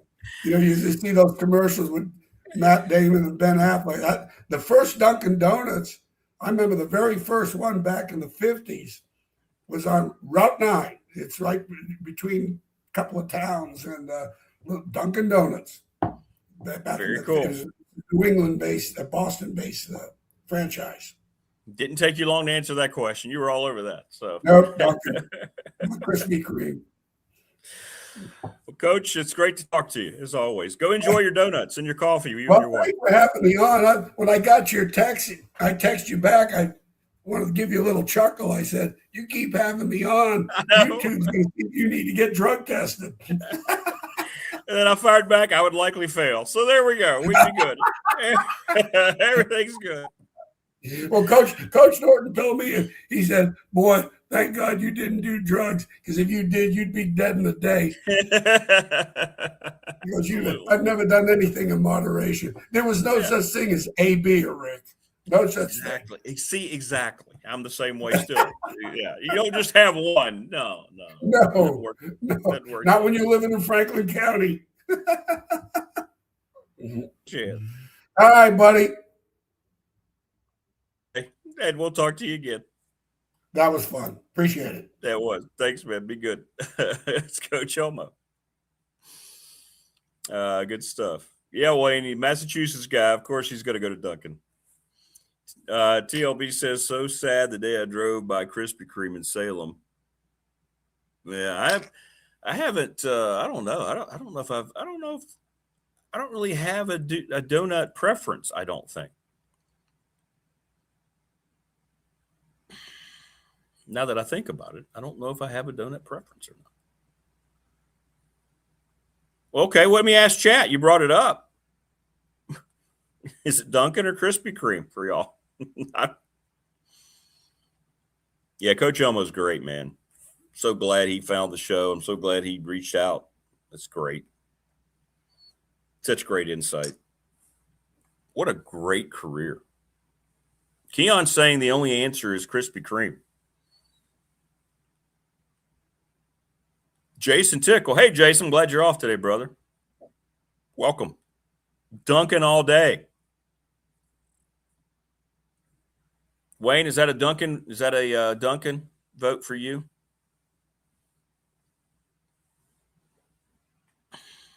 I think I'm more of a Krispy Kreme guy. I don't recall going into a Dunkin'. But I do recall going in and getting the fresh ones at Krispy Kreme, getting a box of those. That's a dilemma. I mean, neither one is bad, right? Fresh, hot Krispy Kreme, yeah. Chocolate covered with either way. The Boston cream inside or the strawberry or raspberry middle. Yeah. Keon, what's your favorite one? If I wanted cake, I'd go to a birthday party. What's your favorite donut at Krispy Kreme, KB? Let's get Keon's favorite. It's got to be a jelly. It's got to be a filled donut. I like the chocolate with the Boston cream, whatever it is inside, whatever that's good stuff. Jelly. There's just something. Yeah. He likes just the plain glaze. Yeah, those are good too. When they're warm. Yeah. I think we're a Krispy Kreme group here on the program. Now, I understand Coach's preference. That makes sense. Okay, we had one Dunkin' vote.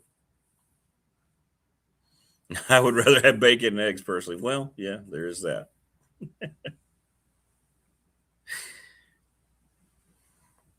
How about just bacon?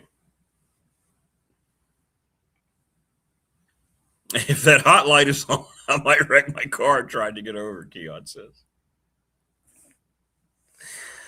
There you go. Well, I can say this. I remember quite a few trips with Mike Jones on the road, and we would make a beeline for the Krispy Kreme. So, yeah. Boston cream is Jason's favorite. Yeah, I mean, I could walk out of here every day with just a plate of 5 or 6 pieces of bacon, and that's all I need.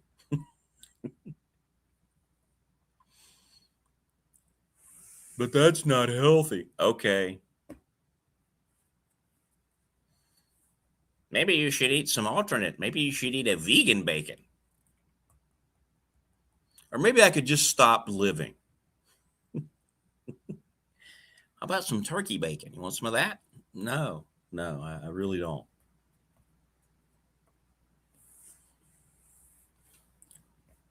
But you see what Coach Elmo said there. It's kind of like what I've been talking about with Morris about our BDST meetup. A beer is fine.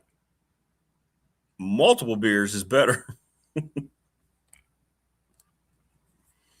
You know, I get sad for. You know who I get sad for amongst most groups in this country is when I hear people say, I don't like beer. It's because you haven't had good beer. I don't like wine. I think all wine tastes the same. I don't like wine. I'm not going to have the educated, filtered palate of wine. I think if you're sitting there and you're swigging a glass of wine, you're just trying too hard. Dude, just give me my favorite beer. And my favorite beer is brewed in Pennsylvania. Lion's Head is my favorite beer. It actually showed up on an episode of The Office back in the day. Tebow says, the same guy that says bacon isn't healthy just left Taco Bell. Get out of here. Exactly. Bacon's meant to be had one way. And once you make the commitment to it, don't start telling me about all the health. Just stop. Getting lots of text about the goaltending yesterday. Yep, no doubt. He's Winnipeg's goalie, Connor Hellenbuck. I've heard it both ways. I'm going to go with Bach, Connor Hellenbuck. 41 saves, outstanding. Jeez Louise, that save. And here, I've got a picture of it. Of all the great pictures, and this picture, by the way, should be on every cereal box, should be on the headline of every paper, but unfortunately, we are now a divided country. That picture of Jack Hughes there should be everywhere, on every website, everywhere. But there is the goalkeeper. But here's the shot of him, and there's the stop. That was a dead-eye look. And what you miss with that shot is the deflection. The puck then trickled by the line right here on this trajectory down toward his left.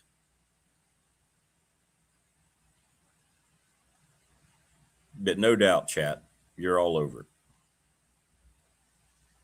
No, crispy is not the best bacon. People are wrong about that. There's a fine line between crispy and making it limber to where you can actually have the flavor of the bacon. Go ahead, burn it up just like you do your steak. Take all the flavor out of it. That's fine. A handful of bacon on some fine Panera shingles. Well, no. We have a local place here, Morris says, called Swillerby's, most amazing donut and bakery shop ever. Yingling is his favorite. If you don't like beer, you are onions. Prometheus say, oh, yeah, Carol Lee's is great. Donuts at Carol Lee's, yeah, that's a luxury, man. Woo. Thunder says, I'm thinking of a donut-shaped slice of brisket. Oh, speaking of that. So one of the benefits of getting to an arena early, and the sports information director at Asheville is outstanding. Cassie Butcher, she's great. And so she sets up, and they were having their alumni weekend. A lot of former players came back, so everybody was in a festive mood down there. And she goes, you hungry? I said, yeah, I could eat. So she goes, I'm going to bring you a hot dog. I said, well, I've had hot dogs. She goes, no, this is chili made with brisket. So I'm like, okay, yes, please. And she brings me, it was a chili dog with just chili. The chili meat was just brisket. And I'm telling you, it was outstanding. Outstanding. So I had chili made with brisket. And you could see the pieces of brisket laying in. Oh, it's really good. Really good. Thanks, Cassie. I hate you won the game, but thank you for the chili dog. It was outstanding. Prometheus' beer is Two Hearted by Bell's. Okay. Hey, there's no wrong answer on what you like, man. No judgment. It's great. Whatever you like. Lion's Head is I like a fine Pilsner. I'm not big on I don't drink the heavy IPAs. I don't like the heaviness and the bitterness of it. I think that's why I don't like wine. Yeah. No, I don't eat like George with the ice cream. Although it would be nice to keep some there for later, right? At each media timeout. Oh, hang on. Huh. It's good, though. It's good. Very good. But, yeah, Lion's Head. It's crisp. It's clean. Everybody that I've asked to try it has loved it, which makes me feel good. Chad Hyatt, the aforementioned Chad Hyatt, I consider him the beer connoisseur in my life.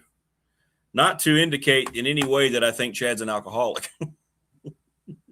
I guess that didn't sound good. But Chad knows his way around adult beverages because he tries a lot of things and he has a really large palate. And he liked it. He liked it. What's up, David Mabry? I'm not huge on bourbon. I'm not huge on I'm basically a beer guy. From time to time, maybe. Used to be a big tequila guy, and that didn't ever work out well. Because, I don't know, when I fought, I kind of had an angry nature, and it always made me angry. Made me angrier. Made me very aggressive.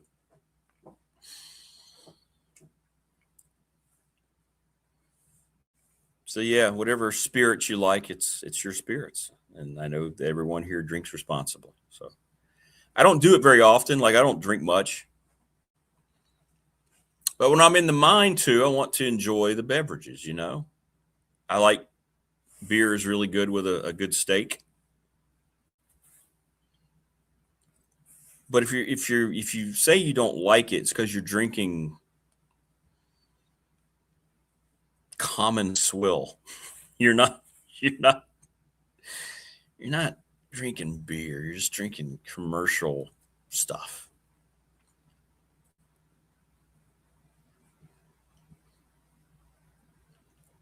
I'm surprised no one has mentioned National Bohemian, affectionately known as Natty Bows. Tequila makes most people break out in handcuffs. Jason likes Miller Lite. Light beer from Miller. The best commercials to this day of any beverage. Like IPA sometimes. Easter Divide in Blacksburg. Oh, yeah, we're going to have the baseball guys on. Yeah, we're going to do that with Alex Guerra. 5-2 now are the Highlanders. Tech had a good weekend, too, on the diamond. Yeah, we're going to have some of these guys on. You're going to love these baseball players. I'm telling you, man. These are terrific young dudes, and you're going to have a good time with that. I've reached out to Tech about Megan Duffy, so I'll let you know about that. Have not heard back yet. I've heard that's kind of been par for the course from not her, but from the way they're doing things over there. So I'm giving it a shot. And we'll see. I don't know why it's that way, but it is. So we'll see if I can get her on here. But I'd like to talk about her team. They're playing very well here. Got the tournament coming up. See if they can make a run. So, yeah, we are trying. We are trying as best as I can to get those folks on here. Everybody keeps asking, where's Will Stewart? Well, Will always takes this time off until we get close to spring. Plus, he's trying to figure some things out since they don't have access right now. Buffalo Trace is Jason's bourbon of choice. What do you think, David? David Mabry, what's your bourbon of choice? I can't remember what Jen's is. Can't remember. She has a specific one she likes. It's like a who's who in bourbon brands when you go to Jen's. She's got a collection. It's unbelievable. Unbelievable. Single malts from Scotland. Step up.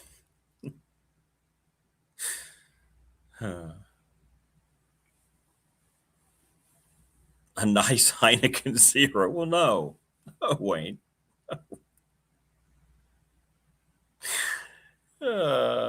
Weller. Okay.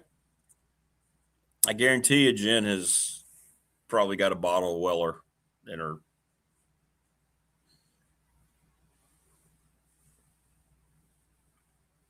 That's okay, T-Bird. Hey, no problem with that, TLB. Never has drank much. I don't either. It's very seldom. Very seldom. But when I do, I get completely plastered. No, that's not what I'm saying. What I'm saying is I'm not going to just have one. Thank you very much for the alcoholic beverage. Better not take any more.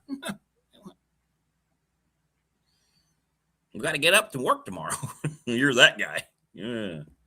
Why don't you just leave? Rick, just leave. I dip my salad in my Heineken Zero.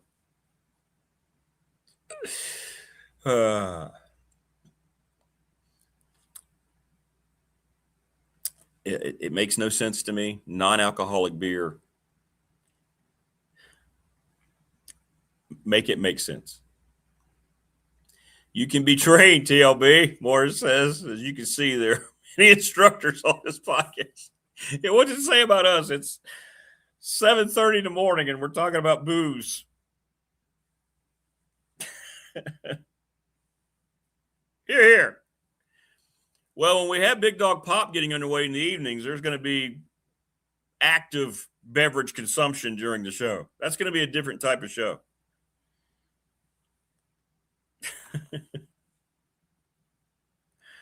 That's funny. That's funny. Bunch of damn drunks. That's what we are.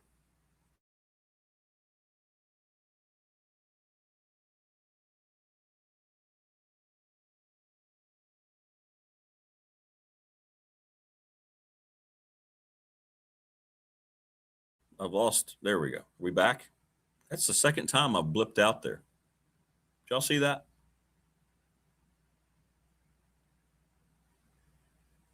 Are we good? Are we back? That's the second time we've had a blip. I don't know if it's the cold or what. It says I'm back now here. That's the second time it's done that. Let me know, chat. Can you see me? If not, I'll have to reboot here before we get Todd on. Somehow I don't think we're good anymore. We good? Okay, we are back. Okay, good. We had a couple blips today. That's okay. We've had nothing as bad as was it last Monday when I thought I was on and y'all couldn't see me? That was weird, but we fixed it in like 3 minutes. And that's what's great about this format. That's probably the biggest problem I'm going to have unless we lose internet, and there's nothing I can do about that. But it wasn't like that when I was doing just radio because someone else is responsible for it. And you're like, well, that's not working. Can we fix that, please? No, you're going to be off for a couple of days. Oh, great. Yeah. So here, at least I can. The only thing that's going to mess me up is power. And if the internet is down, then, then I'll get the phone and I'll just do like a little live thing and do it that way.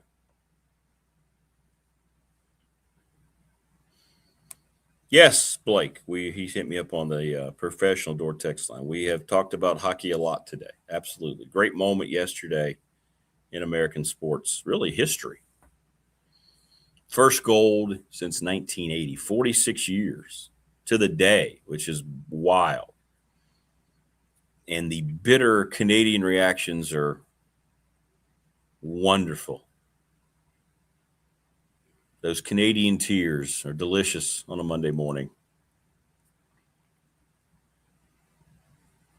Lots of, well, anybody who watched saw who the better team was. Okay. What color was your medal around your neck, and what color was around the medal of the U.S. players?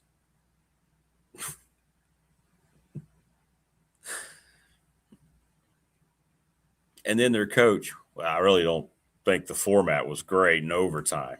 Well, okay. Last time I checked, both teams, it was 3-on-3 for both teams, right? It wasn't like a 5-on-3 for Team USA. Let's just come up with everything we can think of that the sport that we originated and created, Canada, is now second best to the United States.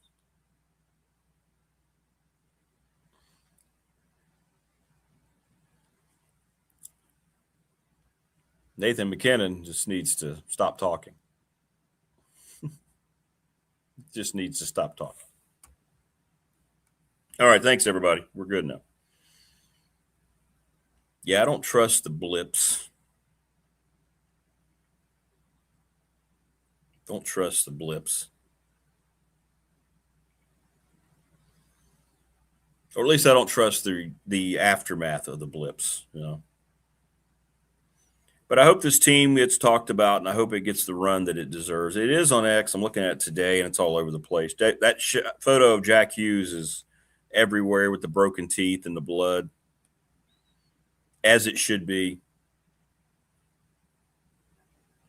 Lots of memes of people making fun of the modern access media and what they're trying to turn this into, what they will try to turn this into. It's very funny.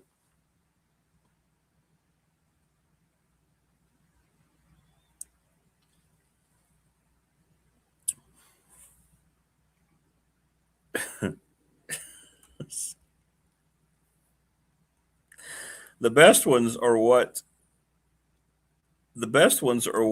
they're saying that the what Netflix would turn this into. Those are funny. Those are very funny.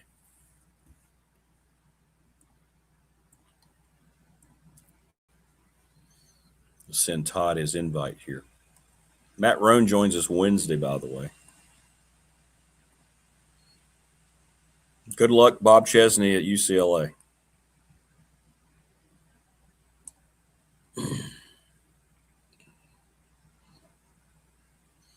Number one baseball team in the country, though, with the number one prospect. Good baseball weekend. Good softball weekend for Tech. They took 2 games from Georgia. Not a good softball weekend for Radford. They didn't win a game down at Campbell. They played Iowa, Campbell, Miami, Ohio. Miami was pretty good. But a good softball weekend for Tech.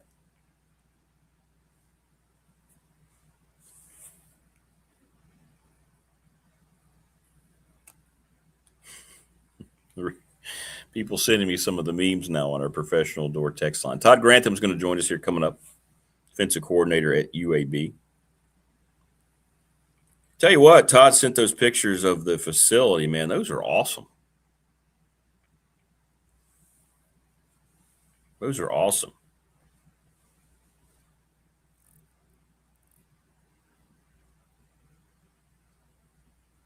I mean, he showed the practice field and the field house. I mean, it's nice to see that they have everything in place there. They do.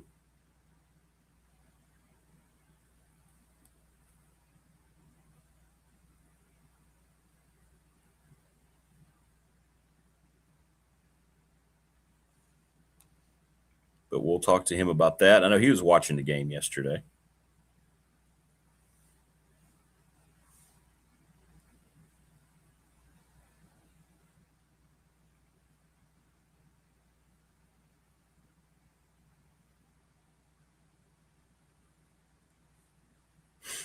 Sorry, I can't read most of these things I'm getting over the air, so I will not. I will not. But I can on Big Dog Pop.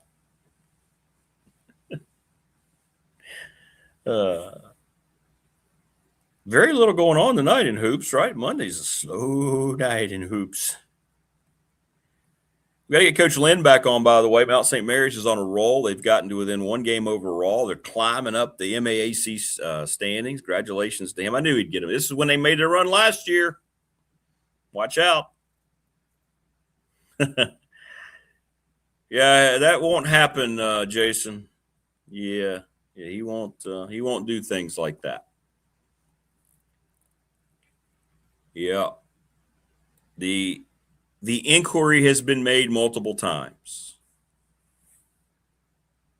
That's not going to happen for, reasons. All right, joining us on the program now, there he is. It's Coach Grantham. Good morning. How you doing, man? Good. Good morning, bud. How you doing? Doing all right, man. And I know you and I were chatting yesterday. What a great moment, huh? Team USA. Oh, man, I tell you what, that was awesome. That brought back memories of that Miracle on Ice, just the whole grit and the pride that team's got, and they kept fighting, and the best team did win. So we can go ahead and state that right now. But just the whole makeup of it, the grit, the toughness. I don't know if anybody got to see, but just the celebration in the locker room. They were playing a Toby Keith song and enjoying a few beverages and stuff. That's what it's all about. Whether it's the gold medal or winning a championship, whether it's high school or college. That bond in the locker room after winning something like that is really what makes everything worthwhile. So it really fun to watch. It really was, man. It really was. It makes all the hard time. It makes all the hard times. You just start laughing about the way you feel like you weren't going to make it through a workout or something, and it makes things kind of funny. But no, it was a great time. Well, speaking of workouts, man, I was just talking about your facility. You shared with me a couple of those videos, and I showed them here on the facilities there. I mean, you told me they were out of sight, but man, oh man, you got some good stuff over there, UAB. Yeah, the football facilities here are really good. Everything's really functional from the standpoint of, the facilities that you saw were really connected to our weight room. So from a weight training perspective, like you can be training in the weight room and then open up a sliding door and you can go out and get your stretch in, your run in, do all your movements and things like that. So from that standpoint of it, everything's centrally located. It's really good. And, really proud of the guys, man. It was our second, what we call winning edge on Fridays. And, the whole concept of that is, we do it at 6 a.m. in the morning, obviously. And, it gets back to discipline, accountability, and toughness, things I've always talked about. There's really no great speech to give somebody in a locker room. You can talk to guys, but at the end of the day, you develop that, this time of year for next fall. And I think the biggest thing is understanding that, like, hey, touching the line means something, finishing through the line means something, hand behind the line before you start means something. And then being able to encourage a teammate that might be struggling, might be over there throwing up, whatever, everybody reacts differently, but encourage your teammates and getting through something tough together. I think all of and I think it's actually more important now because, you got to put like 2 to 3 years worth of work into like 6 months. So it's got to be exact from the standpoint of touch the line, get through the line, do the things exactly. And then you learn to depend upon each other because you're going through something hard. And I think that trust ends up being developed. So I was really pleased with the way our guys responded. I thought we were much better week 2 than week 1, which is to be expected. And, I like our makeup. We just got to continue to work, improve. We got a long ways to go, but I like where we're headed right now. Well, and Coach Elmo was saying, he always jokes with me, hey, ask Todd if I still have a job. And he said that you reached out to him, wanted the kid he liked, one defensive back from the West Coast. He said he's doing well. He's doing great, man. The kid from Sac State, he's doing a really good job. He's playing nickel safety for us, actually playing 2 spots and doing a really good job. Very, very smart guy, has really took a learning, like he learns really well and he can apply what he learns to the field. So I wanted to make sure, because I know that was Phil's number 1 guy, and I liked him on tape. And it was just a matter of, moving up from that level to this level, how would it transition? And it's been fine. So I'm going to have Phil down when spring practice starts, just so he can kind of see the guys, evaluate the guys, and kind of see where they are, and kind of go from there. So we'll get him down here. That's pretty cool. That's pretty cool. Yeah. I mean, he's so you can tell how much it meant to him too, that he was able to help with some of these guys. Yeah. I mean, it's one of those, like, I mean, if you really think about it, we signed 27 guys in basically 10 days. I mean, now we had a 3-day window. we had a 3-day window in there where guys couldn't come on campus, and it was kind of dead, which honestly I think for us worked out in our favor, because you can kind of catch your breath and see, all right, where you were with the guys you already had in, you already had signed, what your roster looks like, what your needs were. So in some ways, that break actually benefited us to be able to catch our breath, because it was a really small department. Like when I got here, there's basically 2 guys in the personnel department, and Brennan Donovan, who kind of heads it up, he was awesome. I mean, he's actually an NFL scout. He had been with the Browns before. He had been in some other NFL stops along the way. He'd been at Notre Dame. He was actually with Muschamp at Florida when they had some pretty good players down there. And just his organization to be able to let me come in and, all right, let's watch these 20 guys, and we got to get 5 of them. Okay, so let's rank them. And to be able to do that really helped us and expedite the process. So it's going good. I know one thing that's interesting is about, and you've done this a lot, is you've had to move around a lot, and coaches across the country are moving around a lot, right? Well, so I got to give my wife, Paige, who's from Pulaski County as well, a shout out. You know, she's actually she's in Stillwater right now. So the process is, you know, when you take a job like the coach, like I'm here, right? We're going. And she's actually back in Stillwater this weekend, and the movers actually come today and they pack you. And then they'll come and load the truck tomorrow. And she's kind of got it down to a science, man. Like she knows, like, hey, if I buy these guys lunch, they're going to pack things nice. So like she'll buy them lunch and all that kind of stuff and take care of them. So that way they take care of our stuff. We don't got as much stuff now as we used to when it was 2 kids.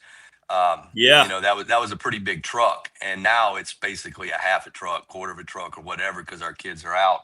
So she's sitting there organizing that and getting ready to roll. But yeah, those are fun times, and those are the hard times too, because as a coach, a lot of times this time of year you're free.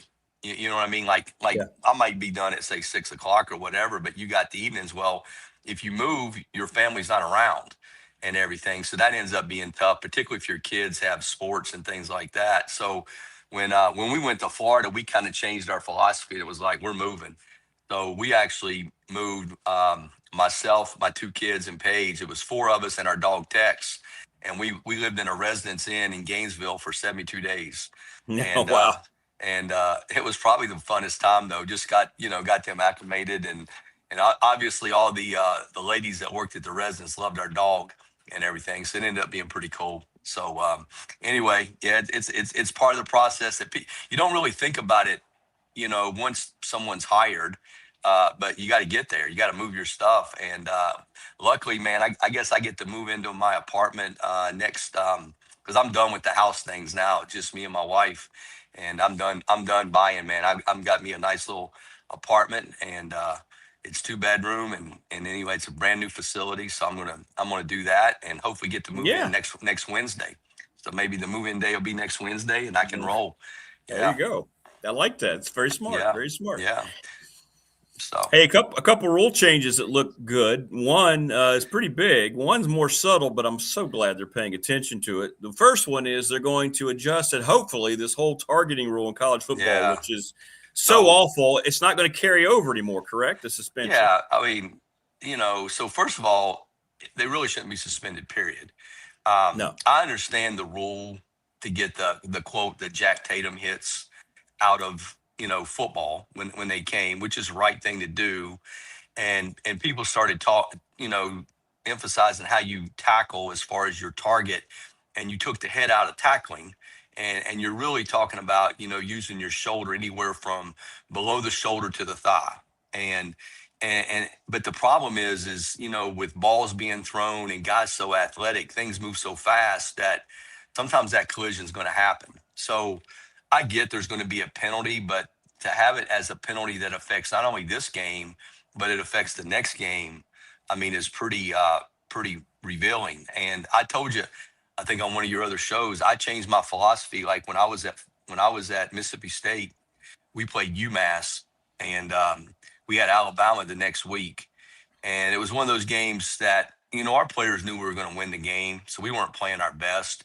And the score was 21-7 going into like the middle of the third quarter. So it was one of those that you couldn't take your guys out because you still got to win. You still got to win this game. And we came on a blitz with John Abrams, and they didn't pick it up. And he was coming from the right side, and the quarterback saw John coming at the last minute and ducked his head and went forward. Well, John hit him in the head, and like 3 flags came out. So, Dan was all upset. I'm like, I don't know what you're going to do. So anyway, the very next play, we're playing trap, which means the corner's playing the flat, and they ran a guy in the flat where our corner blew that guy up, and 3 more flags came out. So both guys, but they overturned the last one and said it wasn't targeting. But we lost John for the first half of the Alabama game, which affected us. So going forward there, like when I was at Florida, we played South Florida down in Tampa. Is one of those like, hey, we're going to play you. We're going to play once in Tampa, but we're going to play twice up in our place, right? So we had to go there and play, and we were up 31-3 or something like that at halftime, and I wasn't playing starters. Like we weren't going to lose the game, but I wasn't getting some because we played Alabama the next week that time too, and I wasn't playing the starters because I was not going to lose a starter.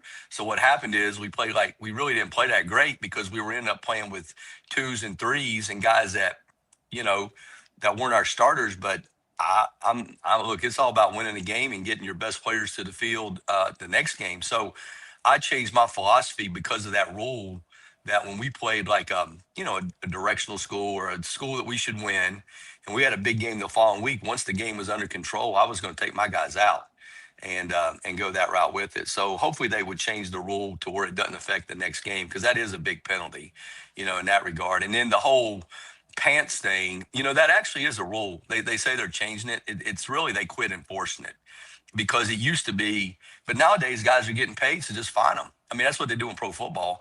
They have a dress code in the National Football League. That's why you don't see all that in the National Football League. Like when I had Aaron Glenn's the head coach of the Jets, right? Well, he used to get fined $5,000 a game because he wanted to wear his socks and his knee pads a certain way. So he got fined $5,000 a game when I was with him in Cleveland, and just fine him. Because the issue was on the pants is the equipment managers actually started complaining because the rule was supposed to be that, hey, your knee pad had to cover your knee. Makes sense, right? Yeah. Well, the equipment people actually started complaining that they would have to order new pants because of the makeup of them. They weren't made to be like that. And so at the end of the day, it was a cost thing. And they realized, because we actually got penalized because Dan was like, it was funny. Dan's like, hey, look, they took our corner. We had Marco Wilson, and they said his pants were too high, and he was out there, and he didn't leave the game. Well, they threw a flag for us for a delay of game because Dan had told them, said, look, make them stop the game and take you out of the game.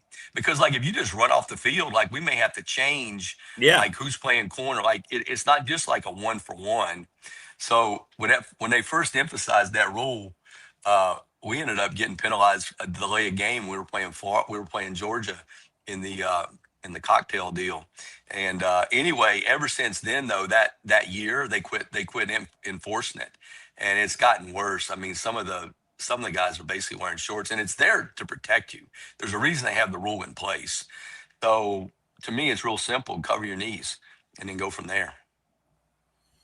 Well, I'm glad they're changing both. I've hated the targeting rule, everything about it. I don't think a guy should be injected in game. Everybody knows malicious intent. It's obvious, and to have common sense. Every one of those should be reviewed all the time and look and see and just say, okay, a guy couldn't help it. He's not going to be ejected for that game, much less the first half of the next game. It's just a stupid rule. Exactly. The intent was to get that type of play out of the game. And I think that that the way people coach it now, the way the players perceive it, and the way they try to tackle, I think that has taken it out of the game. So, in essence, you did what you wanted to do from a safety standpoint. Now, don't penalize the kid because like that stuff's happening fast, and it's really hard to adjust sometimes. So, make it a 15-yard penalty and move on. Morris asked a question of you, Coach. He says, hey, just curious, I know UAB is your favorite now, but what was your favorite or best memory you have in one of your college stops in the past? Not your NFL career, but what about in college? Which one kind of stands out? Yeah. You know, I don't know. Well, obviously I played at Virginia Tech, and we went from, the year Phil was hired, we were able to make it and get to the Independence Bowl and win. And actually we went on a 3-year run where we won 27 games in 3 years, and it climaxed with me with our ability to win the Big East and go beat Texas in the Sugar Bowl. So for me, being able to be a hometown guy from Pulaski, grew up there, I grew up watching Virginia Tech football, it was a part of me, and to be able to, take them to the level that really that 3-year stretch right there really turned the program. Like if you look at programs, like when did they become identified? I mean, and it was a combination of a lot of things. And one was that they finally got into the Big East, because by getting into the Big East, we basically had to go win the Big East, and it forced, the Sugar Bowl to take us, because they wouldn't have taken us if we weren't in the Big East, but contractually they had to. So obviously that 3-year run there and being able to turn something that meant a lot to you as a player and as a person growing up, being able to turn that into what was really become a national known deal then with Virginia Tech, that was obviously meaningful.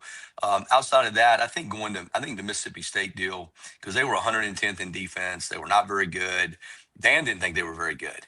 Okay. And it was like, what do you think? And I'm watching them in spring practice, and I'm like, damn, these guys look pretty good to me. Like, I'm not, maybe they'll panic or whatever.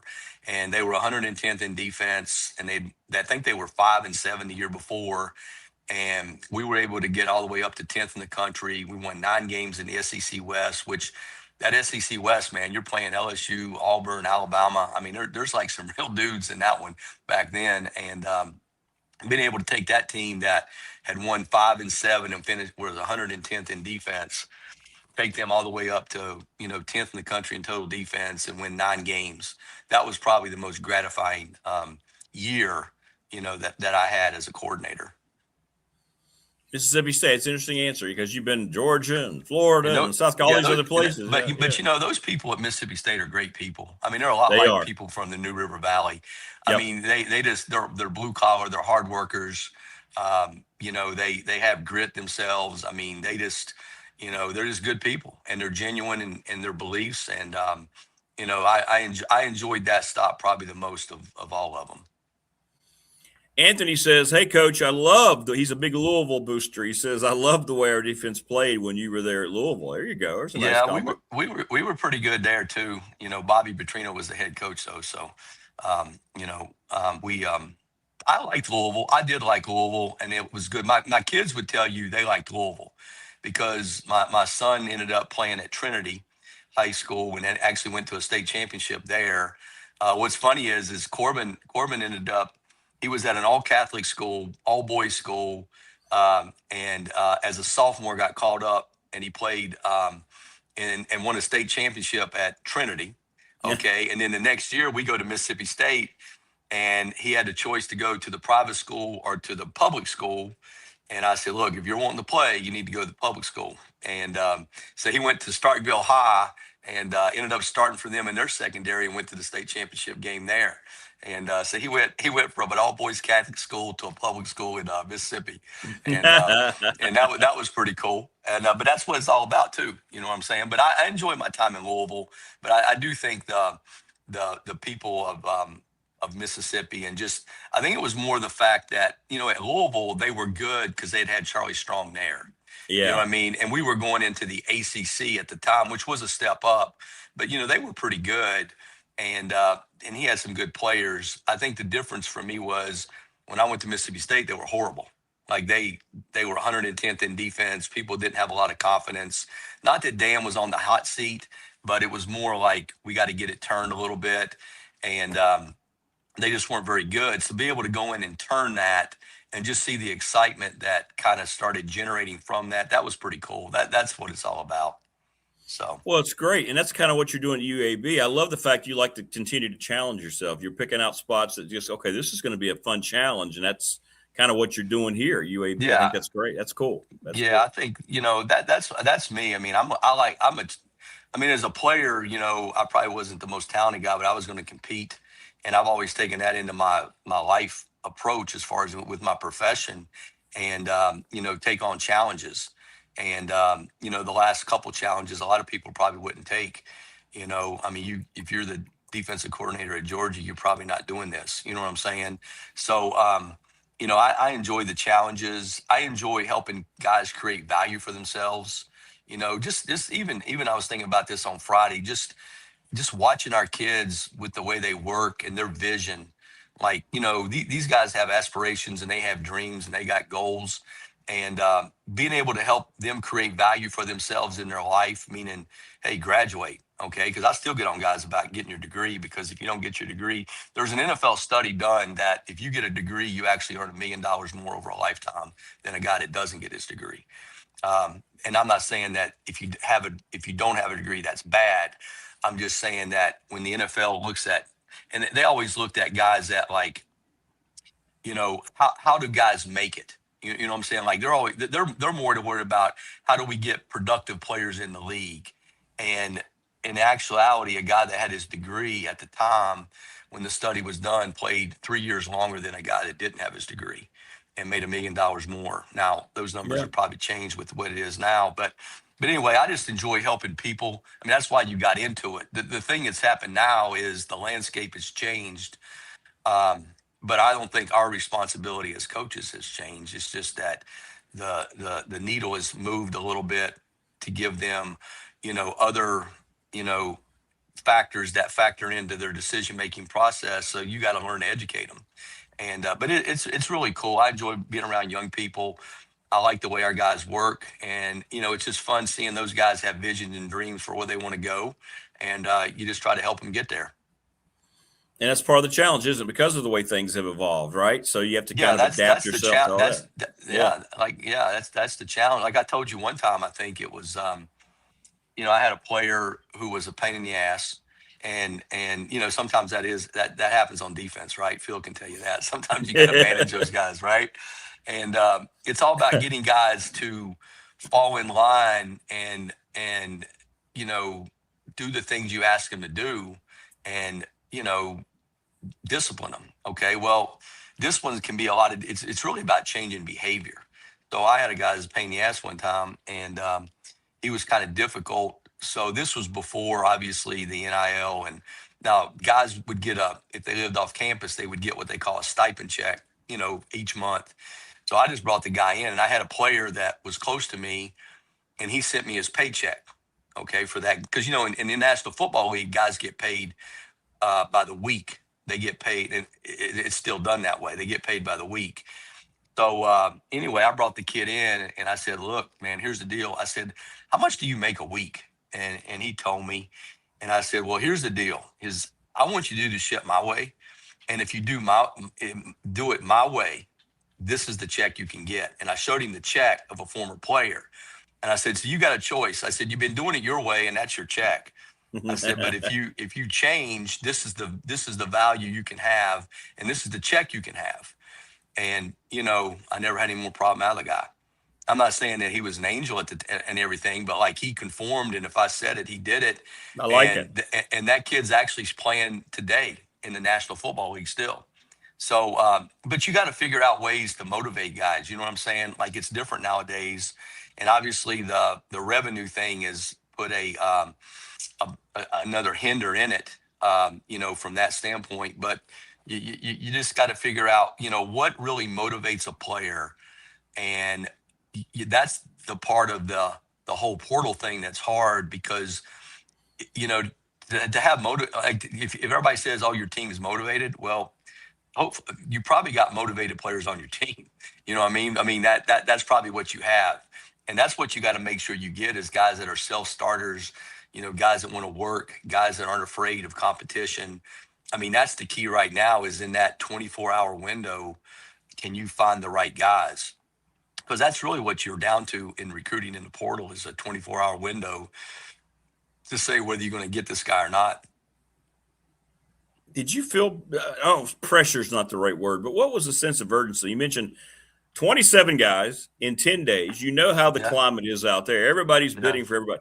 How did you guys quickly did you come together and realize, okay, we need to expedite this process for our class? Yeah. So obviously we had a budget, we had a budget by room and I took a little bit different approach. Like, I do think my experience in the National Football League helped me with the landscape of understanding, like you don't pay everybody the same, and you got to get players. So I think the biggest thing is obviously we had a budget and you had to get guys that you feel were starters and you had to target those guys and you had to figure out what the competition was, meaning financially.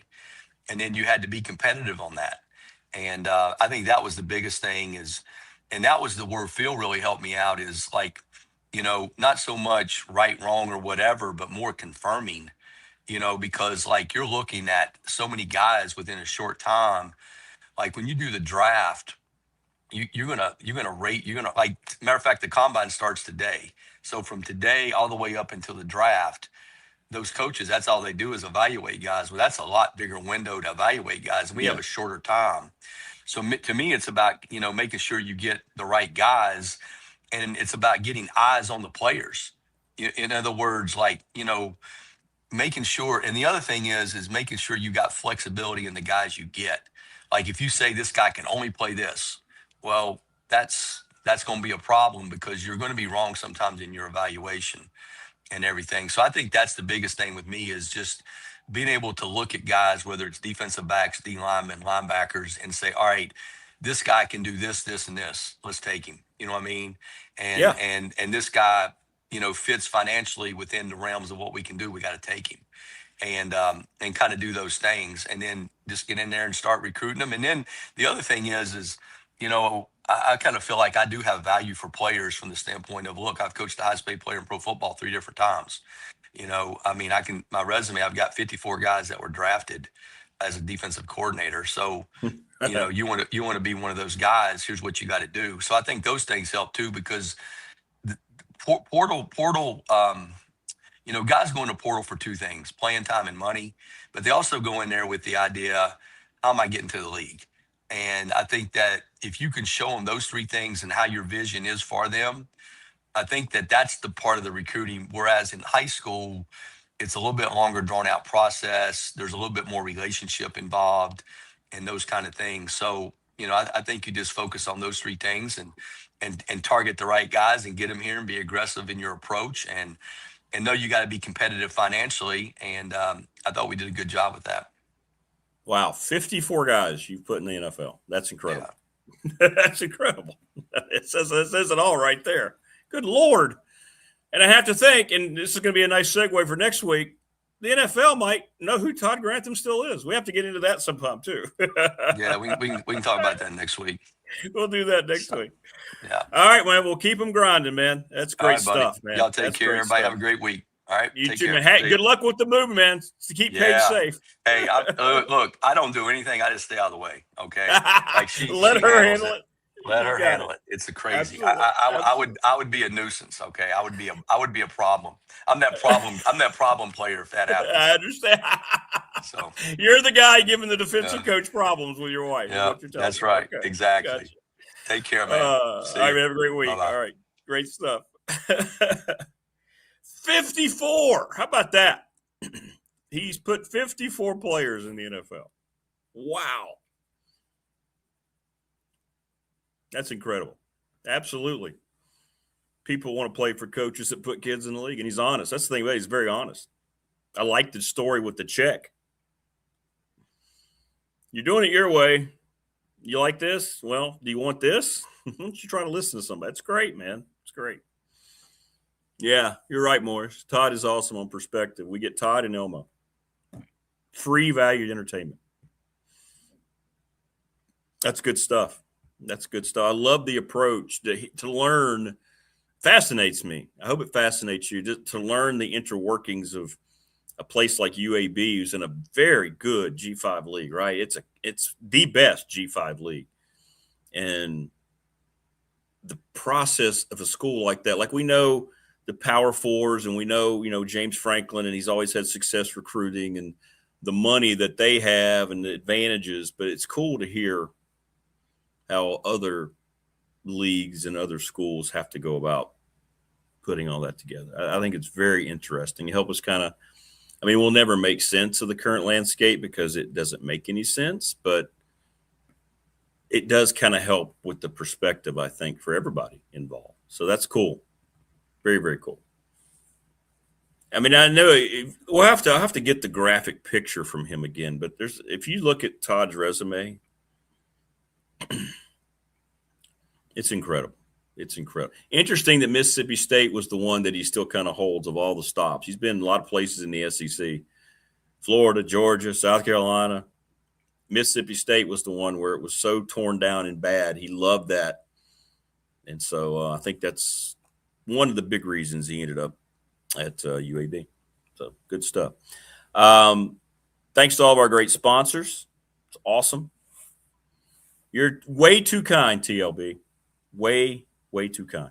Thank you, though. I appreciate it. Appreciate that. Yeah, me too, a little bit, Morris. I didn't expect Mississippi State to come out. Yeah, and it makes sense once he explained it. But, yeah, wasn't expecting that. But I know he and Dan Mullen had a great relationship. And remember, and Todd was able to tell us the whole time, Dan Mullen kept getting rumored for jobs. He's like, he's not leaving Vegas. Dan loves Vegas. But I appreciate the good comments. Please subscribe, like, and share the channel as we try to march our way toward 1,000. And we'll be back tomorrow on the Tuesday edition of this program. So I hope everybody takes care, enjoys the rest of your day. I hope we helped you get off to a good start on your Monday and for your work week. Bundle up, stay warm. We got 48 hours of this nonsense before we warm back up. And then on Wednesday, when we warm back up, it's going to rain all day. But in any event, that's okay. Warm and rain is better than cold and frozen precipitation. I'll take it every time. Thanks, everybody, for contributing as always. Remember, you can hit us up on the Professional Door text line all day long throughout the day. Doesn't bother us at all. Everybody take care. Enjoy. We'll see you tomorrow on the Tuesday edition.